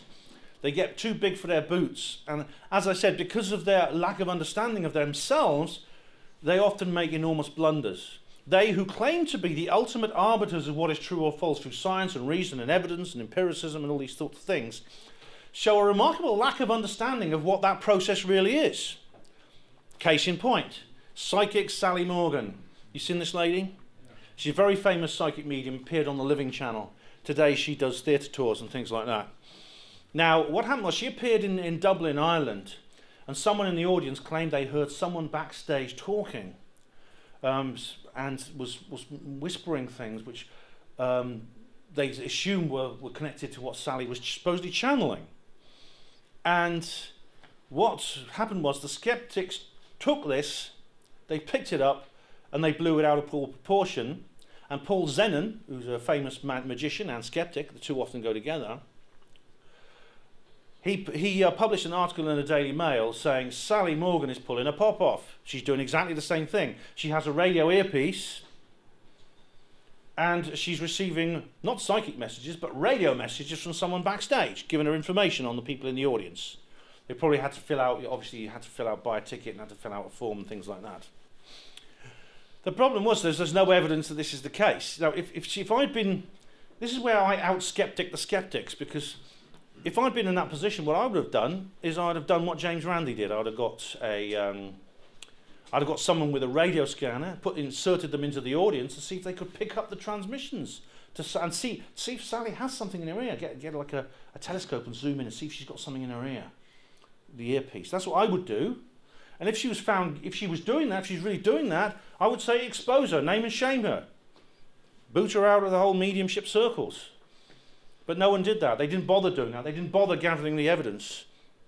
Paul Zenon just published this article, and Sally Morgan sued him and won £110,000 in damages, plus costs very richly deserved, I might add, because she suffered harassment. As I said, there is a skeptic thug element, which I talk more about in the longer version of this talk. But they sent her death threats and all kinds of threats. They sent her pictures of dead bodies. Now, that's an interesting modus operandi, because the skeptic thug element has sent other people pictures of dead bodies when they don't like them and want to harass them and threaten them, including someone called Rebecca Watson, who I talk about in the longer version of this talk. I suspect the same people who attacked Rebecca Watson were the people who attacked Sally Morgan. So the 110,000 in damages was richly deserved. What's really galling is the skeptics themselves seem completely unaware. They seem in blissful ignorance of the magnitude of their blunder. The forums were abuzz saying, "Oh, this isn't fair. Of course she's using an earpiece. We all know that." Paul Zenon, the Daily Mail had defending Paul Zenon, defending the Daily Mail. There was only one skeptic actually who seemed to get it. I can't remember his name, but he wrote an article explaining, this could have been a wonderful moment for the skeptic movement to expose her the way Randy exposed Popoff, but instead they snatched defeat from the jaws of victory. I mean, do these people actually understand what evidence actually is? You're going to go to court with something like this. Just imagine you went to court and said, Sally Morgan's using an earpiece. The Honour says, "Where's your evidence?" His Honour, the judge, "Where's your evidence?" "Well, Your Honour, we sort of Occam's razor'd it, and burden of evidence, and which is more likely, and onus. Case dismissed. Remember, skeptics, ordinary claims require ordinary explanations. Now this Mick West, I'm sure you've heard of this. Anyone in UFO circles will know about Mick West. Just a bit small there, but that is the guy I showed you earlier. Now he runs something called metabunk.org, which is a general sort of skeptic thing. But he's become very, very vocal since 2017, because the arrival of what I call new ufology has galvanized this guy. And I've been looking at all the things he's been saying. Now, if you want to know what I mean by new ufology, basically anyone who says UAP instead of UFO is a new ufologist. Basically, it's what's emerged out of the whole 2017 ATIP TTSA stuff. And he's a very, very staunch critic of them all. And he's completely wrong about all kinds of things, in the same way that all skeptics are wrong. He says David Fravor saw seagulls, he saw a reflection in the cockpit canopy of his aircraft and things like this. Almost anything. Again, this is the clown's day off fallacy. He said, they say, Mick, you're saying he saw seagulls? He's a pilot. He may have seen it, Mick says, he may have seen an airliner. Oh my God, I'm never going to fly again. If a fully armed fighter jet can't tell the difference between an airliner and anything else, I don't want to go on an airliner. And the whole cockpit canopy thing was, he said that the Tic Tac was a reflection in the cockpit canopy. Again, this is the clown's day off fallacy because he's just making that up. He doesn't know it. He's just conjuring it up off the top of his head. He interviews people on both sides of the argument. This guy is different from a lot of skeptics in that he's one that's, well, he's not different from all of them, to be fair. He's like I mentioned, Dave Allen Green, Chris French. He's the sort of guy I could sit down and I could have a discussion with him. You know, I could go to the pub right now. I could have a pint with him, have a pint of lager, and talk about things. You know, and I think he'd be civil. He is actually respectful. I think he's wrong, but he's respectful. He interviews people who don't agree with him. He had some very interesting interviews with UFO Jesus. Do you know the guy I mean? Post-Disclosure World, the YouTuber, the guy with the long hair and the beard. Now this is Michael Shermer, and this is a very interesting chap because this is one of the rock stars. He's an American, but he's like the Chris French guy. He's like he's the renter-skeptic, which is a quote from another pop skeptic. He is the guy you call up whenever you have something in the media. If you're American, this is the guy you'll probably call up. He's written books like the Skeptics Encyclopedia. Why do people believe crazy things? And other things like that. He's a very, very die-hard skeptic. Now, his background is very interesting, and his story in the last few years has become even more interesting. What he did was, you see, he used to be a long-distance cycle racer, and one day he was riding along, very tired, because it's an exhausting sport. Long-distance cycle racing is very exhausting, and he had a hallucination. He had an altered state of consciousness, and which involved manifestations and everything. And he, unlike many people, unlike other people I'm going to speak about tonight, he didn't start off believing it all to be real. A lot of them start off believing that this is like a real experience. They're really seeing other worlds and other entities, and they're these angels and things like that. And then they become a skeptic later. He didn't do that. He started off immediately, in his view, understanding that what he saw wasn't real. It was just a trick of his brain, because basically it's caused by exhaustion and hyperventilation because he was cycling a long distance. So he became a psychologist to try and work out why these things happen. Why do people see these sorts of things? And he went on to become the editor of Skeptic magazine. He does all kinds of other skeptic things. He organises a skeptic conference. He's very much, like I say, this rock star kind of person.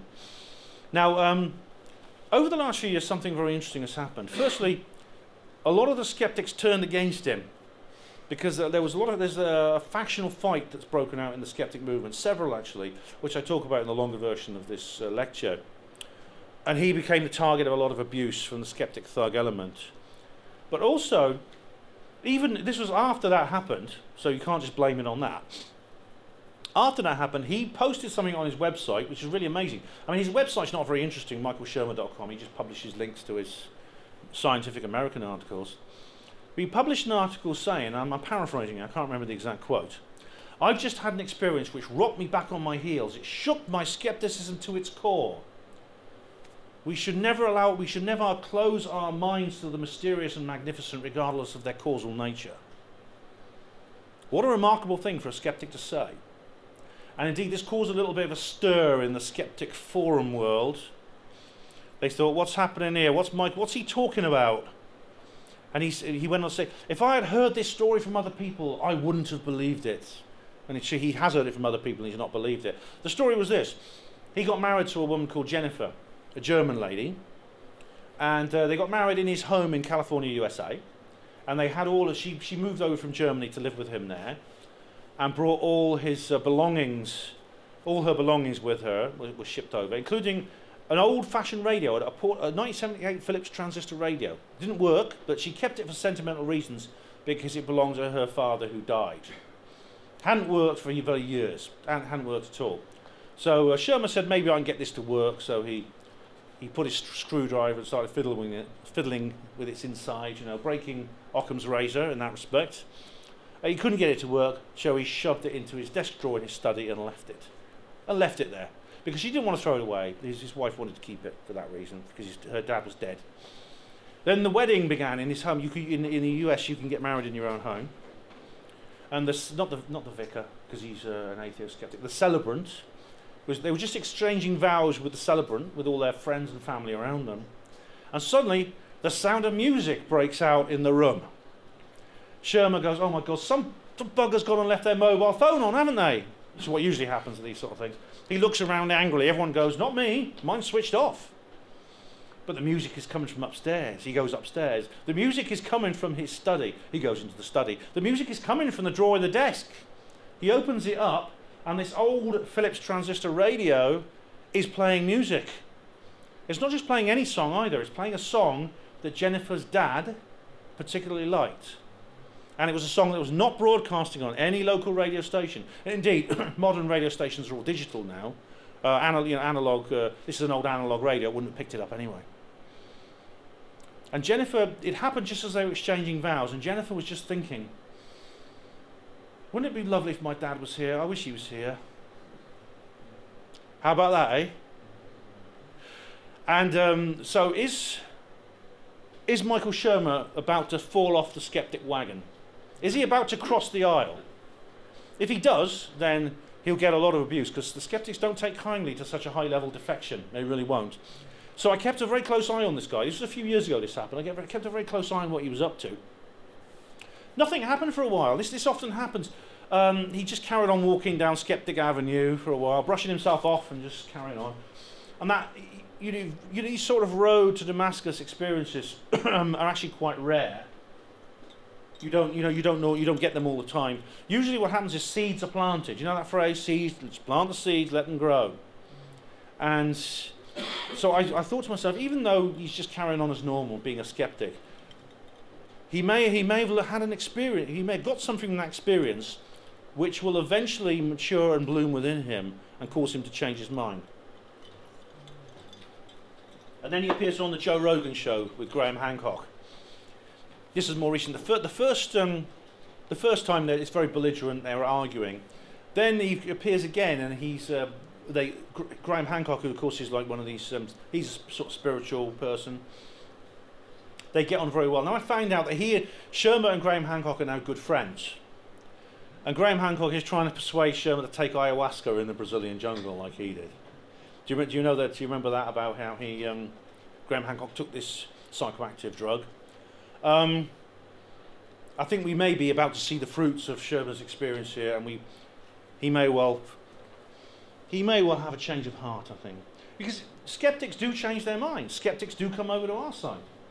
Indeed, sometimes people on our side go over to them. I mean, they both make converts from each other. I'm going to discuss a character in a little while who is one of those people who went over from our side to them. But so both sides make converts from each other. They sort of pass each other in opposite directions. And this is who I'm talking about, Susan Blackmore. Yes, you've heard of her. She is like she was Renter Skeptic, and indeed she calls herself that. She coined the phrase Renter Skeptic as a sort of self-deprecating joke, but that's what she was. Whenever this is a British lady, whenever she was on TV, whenever she was on TV, it was always because one of us was in the studio. It's possible because you guys are in the media a lot. Emlyn, Steve, you're in the media a lot. You may well have bumped into her if at some point. I don't know if you did, but she was always brought in to provide balance, to provide the skeptic side of the story. Interesting thing though was she was like a real New Age spiritual person for a long time. What happened was, it's an interesting story. In 1970, she was at St Hilda's College in Oxford. It's a women's college in Oxford. And she was doing what students do, partying, getting drunk, taking drugs. Well, I don't know exactly what drug she took, but she reports that it gave her the most incredible trip imaginable. And it changed her life. She was absolutely certain this experience she'd had under the influence of the drug was real. And she said that she just dropped whatever she was doing. She switched the courses she was on, and she immediately said, I need to be able to prove this. I can't remember what course she was on, something else, but she immediately went and enrolled in a parapsychology course. I've got to prove this. I know it's real, but I've got to prove it.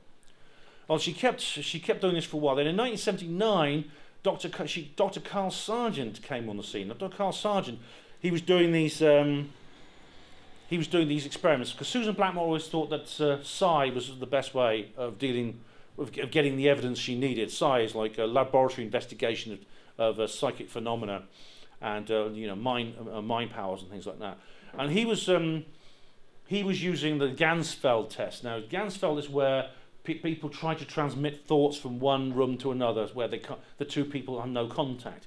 If you've seen people lying around with golf balls over their eyes in red light, that's the Ganzfeld experiment. And Sargent was getting these amazing results from Cambridge, at Cambridge University, for these Ganzfeld tests. And Susan Blackmore was overjoyed. She thought, this is it. So she phoned up Sargent and she said, can I come to you? Can I come and work with you? Can I please come to your laboratory and supervise you? Please, let me come to your laboratory and supervise you. And he said, yeah, sure. So she burnt rubber getting up to Cambridge. And after a while, she published a report for the Journal of the Society for Psychical Research. And you can almost feel the pain in the words she writes. It's still on her website now. She concluded that Sargent was committing scientific fraud. He was cheating. He's producing fake data to get the wrong results. And she was very unhappy about this, but it got much worse. She was called into the office by a head of department who said, Susan, how dare you accuse a distinguished scientist, Carl Sargent? How dare you accuse her? You, a mere sort of second-rate postgraduate, accusing the wonderful Carl Sargent of fraud. Who do you think you are? And as far as she was concerned, all she was doing her job. She'd gone up there wanting this to be real and found out that it wasn't, and she'd reported that. That was her job, and she did it. And she was being reprimanded and punished for doing what she thought was what she was supposed to do, the right thing. This very much upset her, and I know how much it upset her, because at TAM London in 2010, she was on stage. This wasn't recorded anywhere, but she burst into tears. After 30 years, it hurt her enough that she burst into tears on stage. Now, could I play amateur psychologist for a moment? I don't like doing that, because there's nothing in this world I despise more than an amateur psychologist, except perhaps a professional one. But if I can play amateur psychologist, I would say possibly she has an axe to grind. Maybe a just one. She is clearly, certainly in 2010, she was bitter and angry over the way she'd been treated. And this could have influenced the fact that a few years after this experience, she said, I was lying in the bath one day and suddenly it just came to me. Maybe all this is not true. Maybe there is no paranormal and I've just been chasing an illusion for all these years. And so she became a skeptic, and she developed a second career as a skeptic. But is it possible that what influenced her in that way may not have been something factual or evidential as a part of her research, but because of the emotional pain she felt as the result of this injustice that she perceived was conducted against her? I don't know. If Carl Sargent was cheating, he got away with it. He left science after a while. Today he designs computer games. Richard Dawkins. Now, this is an interesting character. This guy he is the best-selling non-fiction author in the world. His book, The God Delusion, has anyone actually read it? Who's read that? No one? Oh, Rhiannon, you've read it, and you have as well, sir. Yeah, it's been translated into dozens of languages. It's found all over the place. Very, very influential book indeed. Now, what's interesting about this chap is that he bridges the gap between atheism and skepticism into what it is today, which essentially is an amalgamation of the two movements. I mean, atheism is simply a disbelief in God. I mean, you could be, until Dawkins came along, you could actually be an atheist and still believe in like UFOs and paranormal things and things like that. After Dawkins, you can't.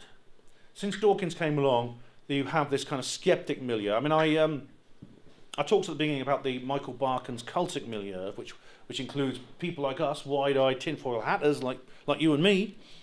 But the skeptics have their skeptic milieu as well, and Dawkins is basically he created that bridge with his book. He's actually incredibly, he said some incredibly arrogant things, actually. There's a guy from Oxford called Alistair McGrath, who is a Christian apologist and a theologian here in Oxford, where I live. And he's written a book called The Dawkins Delusion.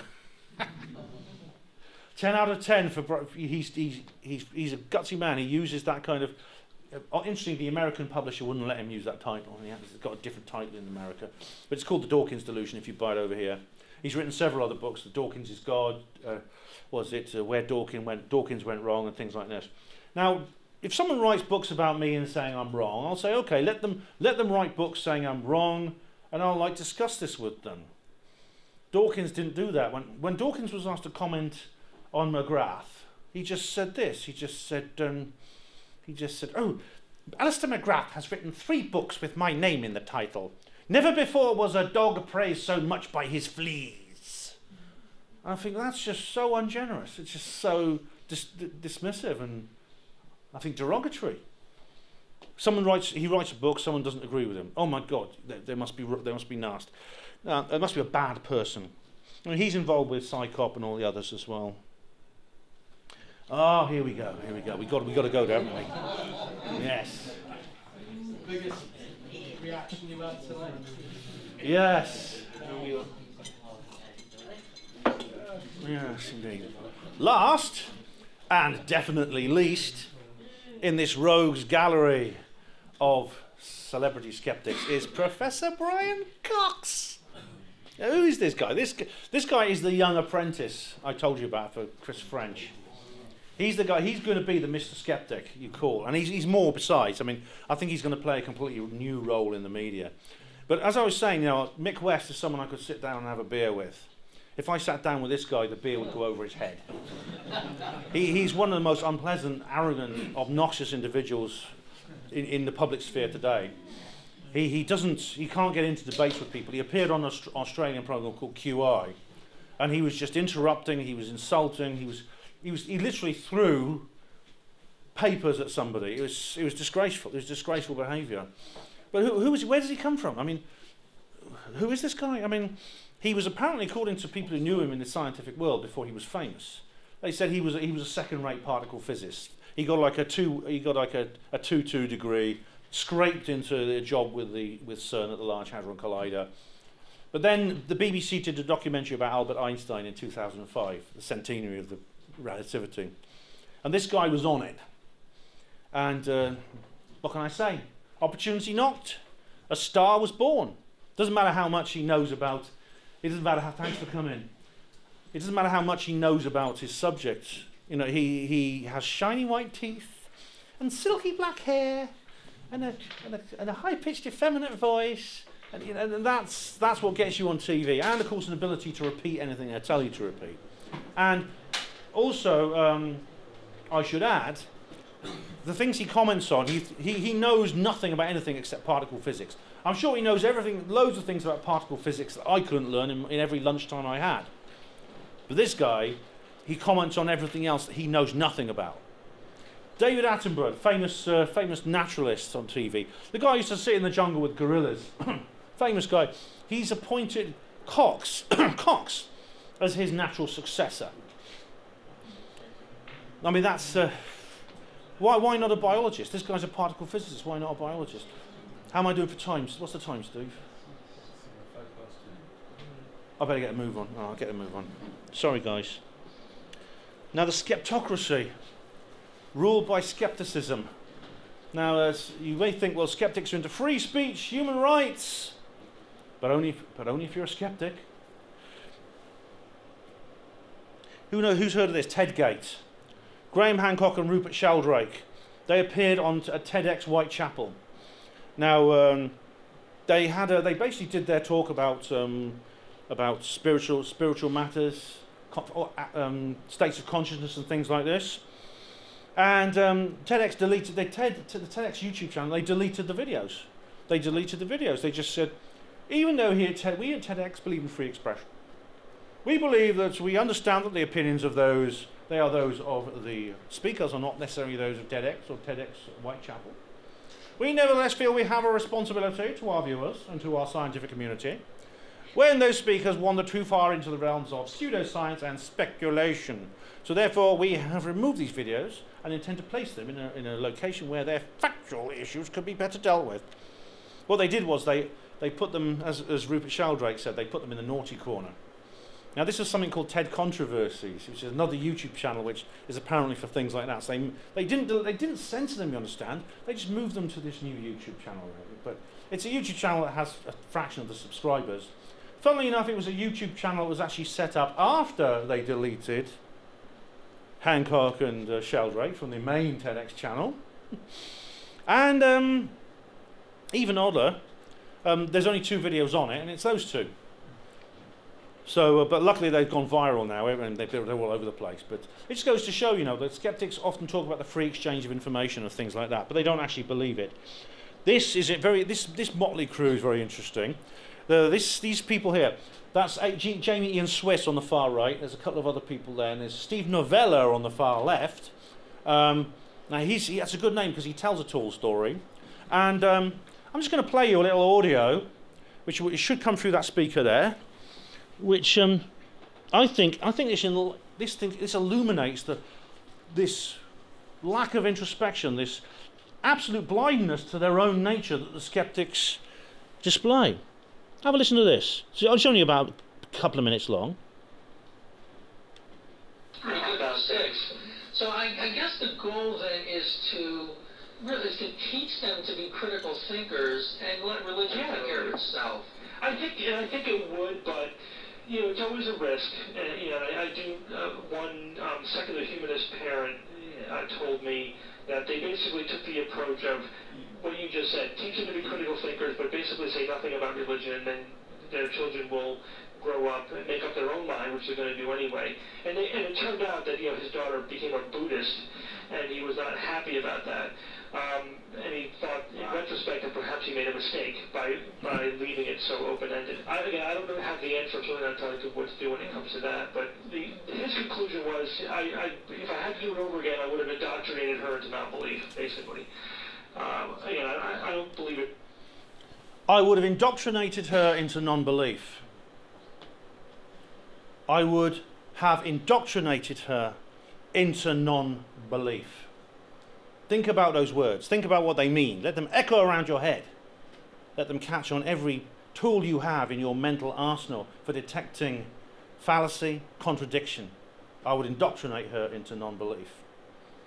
Now, if skeptics really believe what they actually are, according to the original definition I read at the beginning from Oxford Skeptics in the Pub, and then they say, I would indoctrinate someone into non-belief, that completely nullifies everything within that description. They're essentially saying that the skeptic worldview, that of science, reason, apportioning all evidence, studying the pitfalls of human reason and deception, all those things have to be offline in order to preserve the skeptic worldview. In order to keep being a skeptic, you have to stop thinking in that way. You have to stop being a skeptic to be a skeptic. This really is something you should always bring up. Whenever a skeptic says something like to you, skepticism is not a belief system any more than the off switch is a TV channel.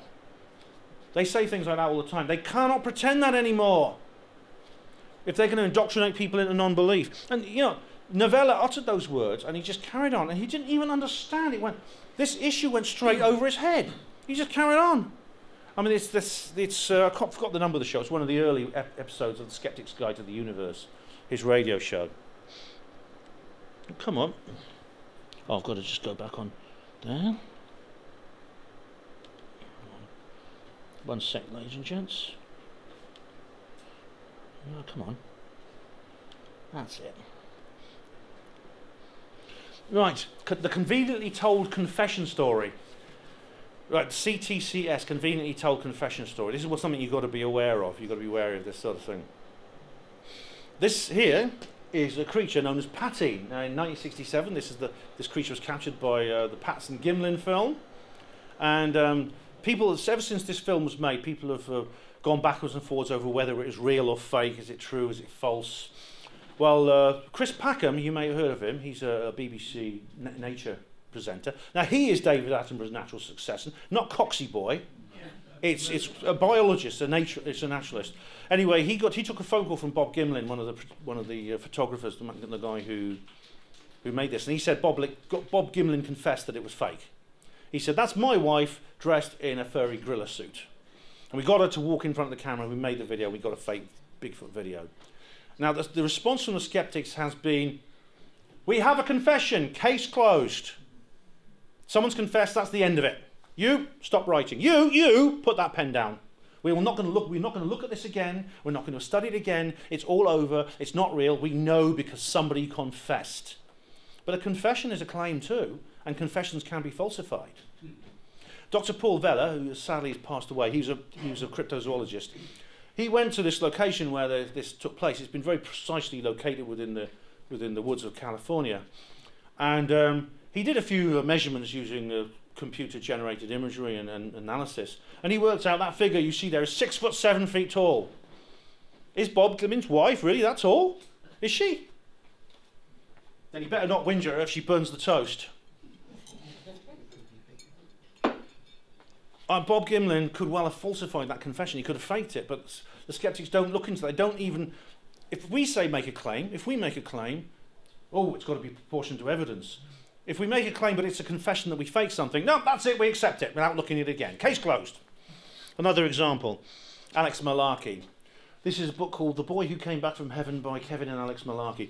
Alex Malarkey was a young boy, injured very badly in a car crash when he was 6 years old, spent the next couple of years in hospital in a coma. Eventually he recovered and he reported what we call a near-death experience. It was a book very similar to Danny and Brinkley's Saved by the Light. I don't know if you've ever read that. This is a very similar book. Anyway, the skeptics always said maybe he made this up. Anyway, he made a confession on Facebook. He's about 18 now. He's a lot older. And the skeptics, again, I heard about this on Skeptics Guide to the Universe. Steve Novella, he said, well, Alex Malarkey's confessed that he made the whole thing up. That's it. It's all over. Case closed. But... again, is it real? Is there a reason why someone would fake a confession? I think so. Because, see, his parents split up. His mother, Beth, was angry with the husband, and there was some kind of lawsuit involving the royalties of the book. She had to sue her own ex-husband and her own son.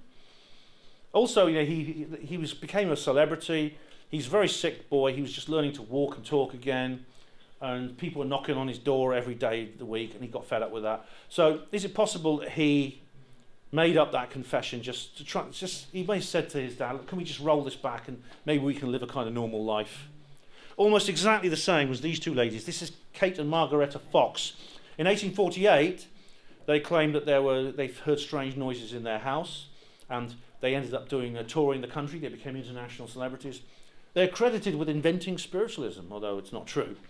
But again, 40 years later, they confessed that they made the whole thing up.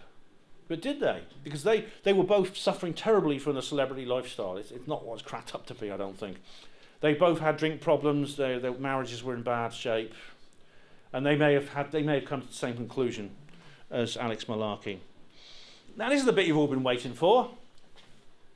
Now this here is Dr. David Clark and Andy Roberts, who don't like me very much. They said in their column in 14 Times that I was full of retarded guff. I take that as a compliment. But I've actually met these guys. I spoke to them. They were all right when I met them. But the question is that I've got to ask the question: are skeptics just skeptics because they like being skeptics, or are they put into this world to debunk what we say because there's some kind of cover-up? This especially applies to the UFO issue. Maybe to others as well, which I'll say at the very, very end. But you've got to ask some questions. There's actually no evidence that any of the individuals I've talked about today have any connections to intelligence services or psychological warfare think tanks and any of those sorts of things, with one exception, James Randi. With James Randi, there is a reason to be suspicious of his motives. However, I don't have time to tell you about that this evening. I'll go into it in a longer version of this talk. But a lot of ufologists and people like this have been accused of perhaps putting out false information deliberately for the sake of covering up the reality of extraterrestrial life. One of them is actually a very old and very respected ufologist indeed in this country, Jenny Randalls. Now, Jenny Randalls it's been suggested by someone that she is compromised and she's working for some kind of authority that wants to cover up UFOs. Now, the individual actually who made this suggestion is actually someone who he tends to make these kinds of suggestions about almost everybody. So I usually take them with a grain of salt. And I'm certainly not accusing Jenny Randalls of doing anything wrong in this situation. There's no hard evidence. However, there's no doubt that in the late 90s she took a different turn. She changed her mind. And there may be completely innocent reasons for this. But this is a book she wrote. This was a book she published in 1984, Sky Crash, A Cosmic Conspiracy. Co-authors, as you can see, Brenda Butler and Dot Strait, who today stand by their story about the Rendlesham Forest incident. Come forward in time to 2000, I think it's 2009. UFOs that never were. This is a book all about cases that have been solved and found out not to be real UFOs. And it's like, she's written an entire book about that. I mean, it takes a lot of effort to write a book. I know, because you can see here, I've written 3 of them here. But it seems like a big deal to talk about, to write an entire book about solved cases. It's like sort of walking forward while looking over your shoulder. You know, I thought, well, why did she do this? I mean, I actually met Jenny Randalls a couple of years ago. I didn't get the chance to ask her. Look at the co-authors. I don't know if you can see there. Guess who they are? Andy Roberts, Dr. David Clarke, the 2 big skeptics. People who said I was full of retarded guff. Skip that and that. Now this is Helen Duncan. Now I've done an entire talk on this lady. She was supposedly the last witch, and she was prosecuted in the Old Bailey under the witchcraft trial. Now, if mediums are under the Witchcraft Act of 1735, this was in 1941. This happened. No, sorry, 1944. Now the question has to remain: like, they thought that she was getting secret information from spirits of the dead, and that possibly the German spies were watching her. This was in the middle of World War II. And so she was basically put away in prison so that she couldn't do her mediumship. The question is, though, the question you've got to ask yourself is, if it's not real, why did they do that? Do they all just believe in the sort of thing? Or do they know something deep down that we don't about psychic powers and things like that? And I've done an entire presentation on this. This is alive again after you died. Now, after you're dead. Have any of you seen something called The Discovery? It's a film. It's got Robert Redford in it. Anyone seen that? You've seen that, yeah. It's very interesting, isn't it? Yeah. Because it's on Netflix. But I think it's spread somewhere else now. It's kind of an example of kind of what the books I've written about are what would happen if we discover the truth about UFOs. In other words, a lot of people believe it anyway. But what if the cover-up ended and there was never any doubt? What if the same thing happened with the afterlife? What effect would that have on society? In the film The Discovery, it explores that in very interesting detail. But what's more, Helen Duncan was going to perform in court. She wanted to prove herself innocent by performing a séance in court, and they wouldn't let her do it, even though it could have proved her right. If you want to know more about me, there are still 3 copies of my books there, you see, The Roswell Rising, A Novel of Disclosure, and its 2 sequels. And this is a book, like, if you're interested in UFOs and you know there's a cover-up, just imagine what would happen if that cover-up ended. And I imagined that, and I had a thought experiment which led to a scenario, a story. I'm a writer of fiction. I've written 5 novels and lots of short stories. And so I wrote 3 books about it, and there are 3 copies. There are 3 copies there. £10 for 1 book, 15 for 2, 25 for 3.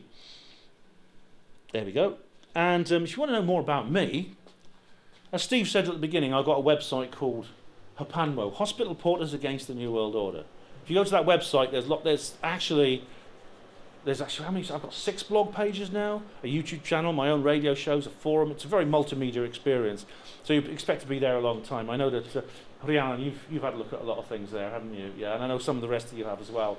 So if you're interested in the subjects talked about at these meetings, and you come regularly to these meetings, and you've enjoyed this meeting, you'll enjoy these books and you'll enjoy my website. But anyway, I really appreciate you. We've gone on a little bit late, and I appreciate you hanging on for me. Thank you very much.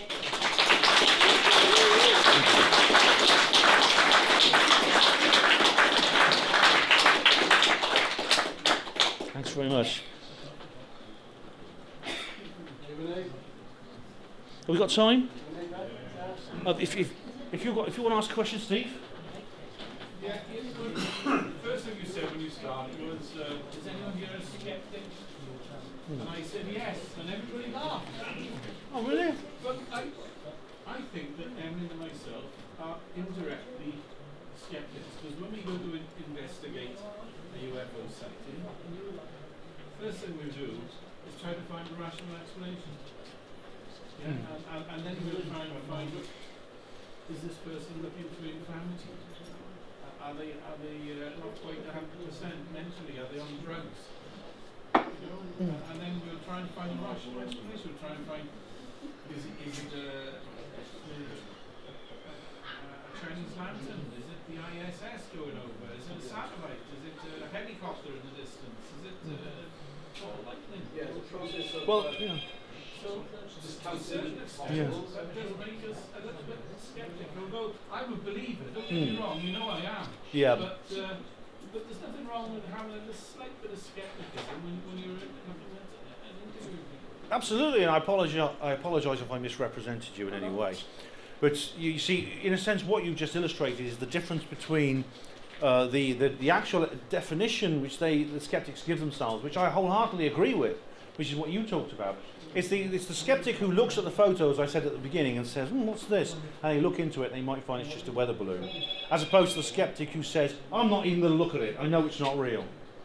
So, but the second one is the one who is the most skeptical of all, you see. So that's kind of what the point is of this entire talk, which is what is the definition of being a skeptic, and the people who call themselves skeptics are very often not skeptics in the way you define yourself. Anyone else? Hello? Is someone over there? Did you have your hand up? Anyone else got their hand up? Sir? I don't really think that James Randi was a skeptic. I think there was something deeper belonging to what he was thinking. I think he did believe, and he was just trying to find other people in the same ilk. It's if you look at the longer version of this talk, I go into it. There's some very suspicious elements of James Randi. His connections to various organisations such as DARPA, and there's also the ironically the McDonnell Douglas Corporation, James McDonnell's organisation, which indicate that he knew more than he was saying, and he appeared to be engaged on an active campaign of suppression. So we can't ask him now unless he's gone somewhere we can channel him. That'll be a bit of a surprise for him, but I'm convinced that guy, there is evidence that something's true. I think a lot of scientists don't say what they believe because they fear losing their jobs. Carl Sagan was one, because I heard that he actually did believe in extraterrestrials, but professionally he kept away from them. He changed his tune very suddenly, actually, because in the 60s he was into the New Age stuff and things like that. He was like Blackmore, and he changed his position very suddenly, and there's people have asked questions about why that was. Bryce Zabel has actually portrayed this fictionally in the Dark Skies TV series. It's very interesting. Yeah, and it's true, scientists are people, they're human beings. This idea they can just go around drawing perfect circles everywhere and they're never affected by anything other than their rationality, their observations and things like that is false. We already know that if Carl Sargent was cheating, is he the only one? I mean, a lot of them cheat. He was cheating to get positive results, but I'm sure there are many who will cheat to get negative results because they've got rent to pay like everyone else. They have a life outside science which is affected by what they say within their scientific research. Anyone else? Do you know anything about Peasmore? About who? Peasmore. Peasmore. Base. Yeah, it's a village in Berkshire, and allegedly there is a deep underground military base beneath it. I've been looking for evidence of that, and funnily enough, there is a strange... I saw something on YouTube where some Australian said he went to Peasmore, and it wasn't. It was in Australia, and he pretended it was actually near. Oh, that's Standeo, isn't it? Yeah, that's Standeo. Yeah, there was a base that definitely exists in Central Australia called Pine Gap, and I've seen it. It's a very strange place. Yeah, it's some people have suggested that there was some kind of distraction. It's probably not actually, but there is something weird at the Harwell laboratory site, which indicates that there was some kind of underground working there, which would tally with what the witnesses said about being the entrance to this base. Air Force Base, tunnels to the Air Force Base, where so Wasn't there the King Files or some book Barry King wrote about it? Barry King, yeah, was the witness, yeah. So it's difficult. There's very little information on it. Yeah, it is. I mean, there's no evidence at the village itself. I went to visit the village, and there's nothing there, but it's just a normal village. But yes, ma'am? Hello. Could you tell me what case is the case that really you found the most authentic? What case do you think It's the most authentic? is the most authentic? There's the obvious answer is Rendlesham Forest. That's probably the best documented, one of the best documented UFO cases in history. There's many others. There's witnesses. There's several contacts and experiencers and people like that. I'm convinced they're telling the truth because they're people I know, and I've actually witnessed some of the strange phenomena that affects them. So yeah, there's so many I couldn't pick one. I don't think. But thanks for the question. Yeah, it's a good question. Anybody else? What do you think of Derek Akora?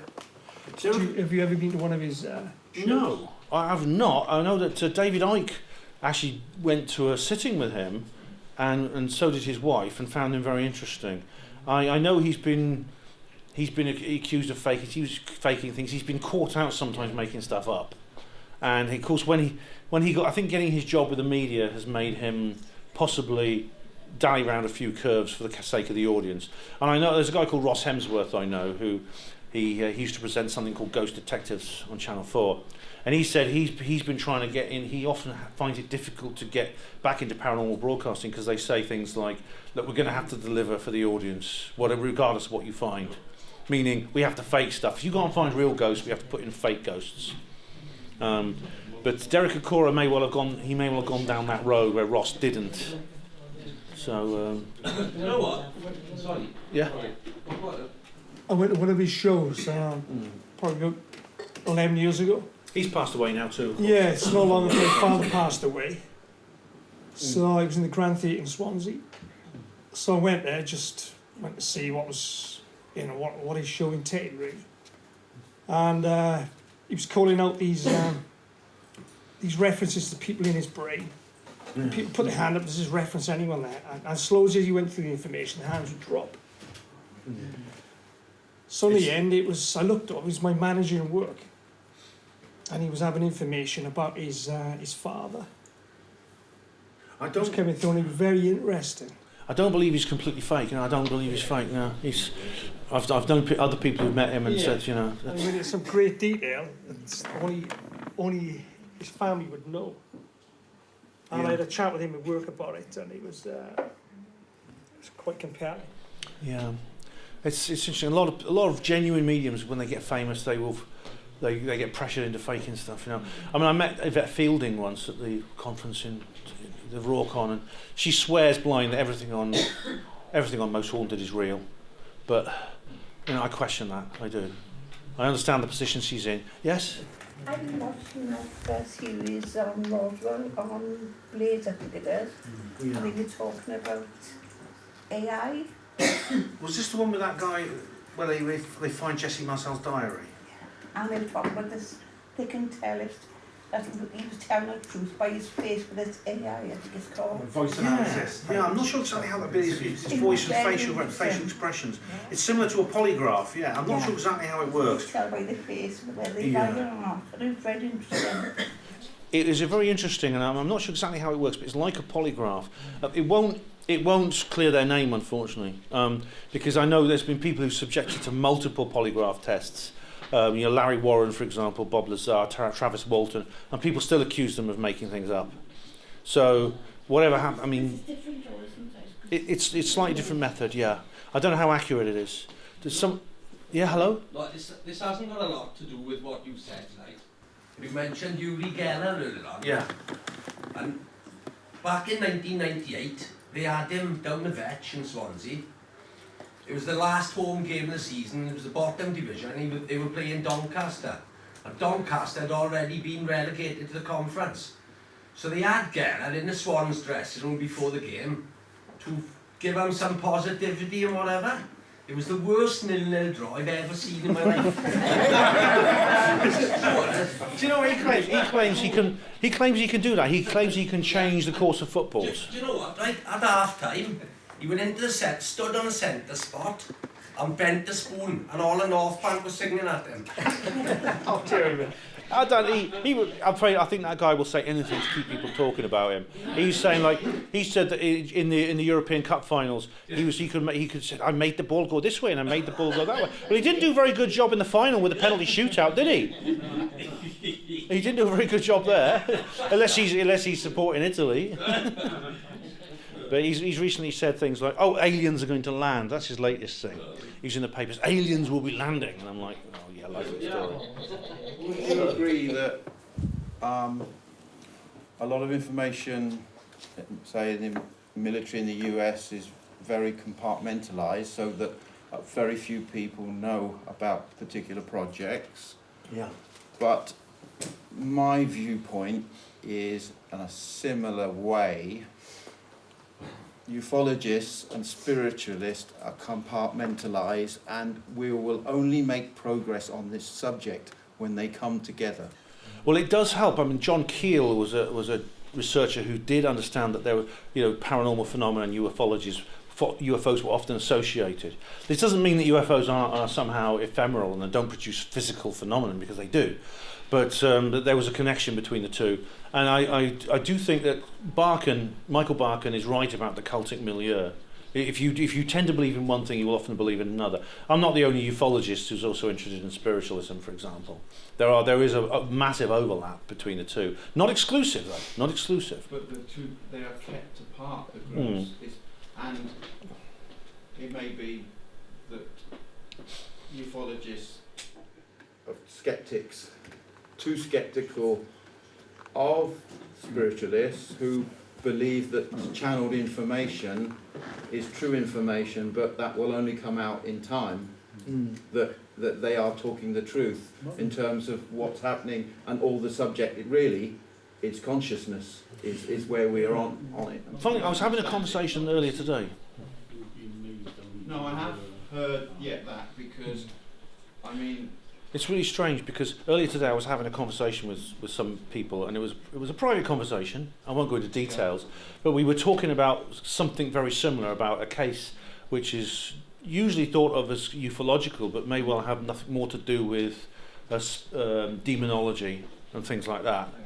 And that it's possible that we've generically categorised some of these cases in the wrong file, or they may be more than one phenomenon. We don't know. We don't necessarily understand that. Possibly because we do tend to be too specialised, maybe. Which is why I tend to be more ecumenical. Funnily enough, I was chastised. I was a member of the 9/11 Truth Group, and I was chastised once by the chairman because I did a talk and I mentioned UFOs, and he says, "Don't mention that. We don't want to be associated with that." Funnily enough, Bryce Zabel said exactly the same thing in the opposite direction. He said, "Don't talk about 9/11 when you're talking about UFOs, because for the very same reason, it discredits us." Does anyone else want to have anything to say? Anyone else? Any more questions, ladies and gents? It's Sir. not a question, but it's been great tonight. I'd like to follow you on Twitter. Oh, you're very welcome. Thank you very much. You're very welcome. Yeah, the details of my website, and it's all on there. I'm at Porterhood on Twitter, and I've got some books here if you're interested, and there's all these other things that you can pick up. But thank you very much. Much appreciated. Thank you. Thank you all very much. Fantastic talk. Okay, thanks for coming. Thanks a lot, See you guys. next month.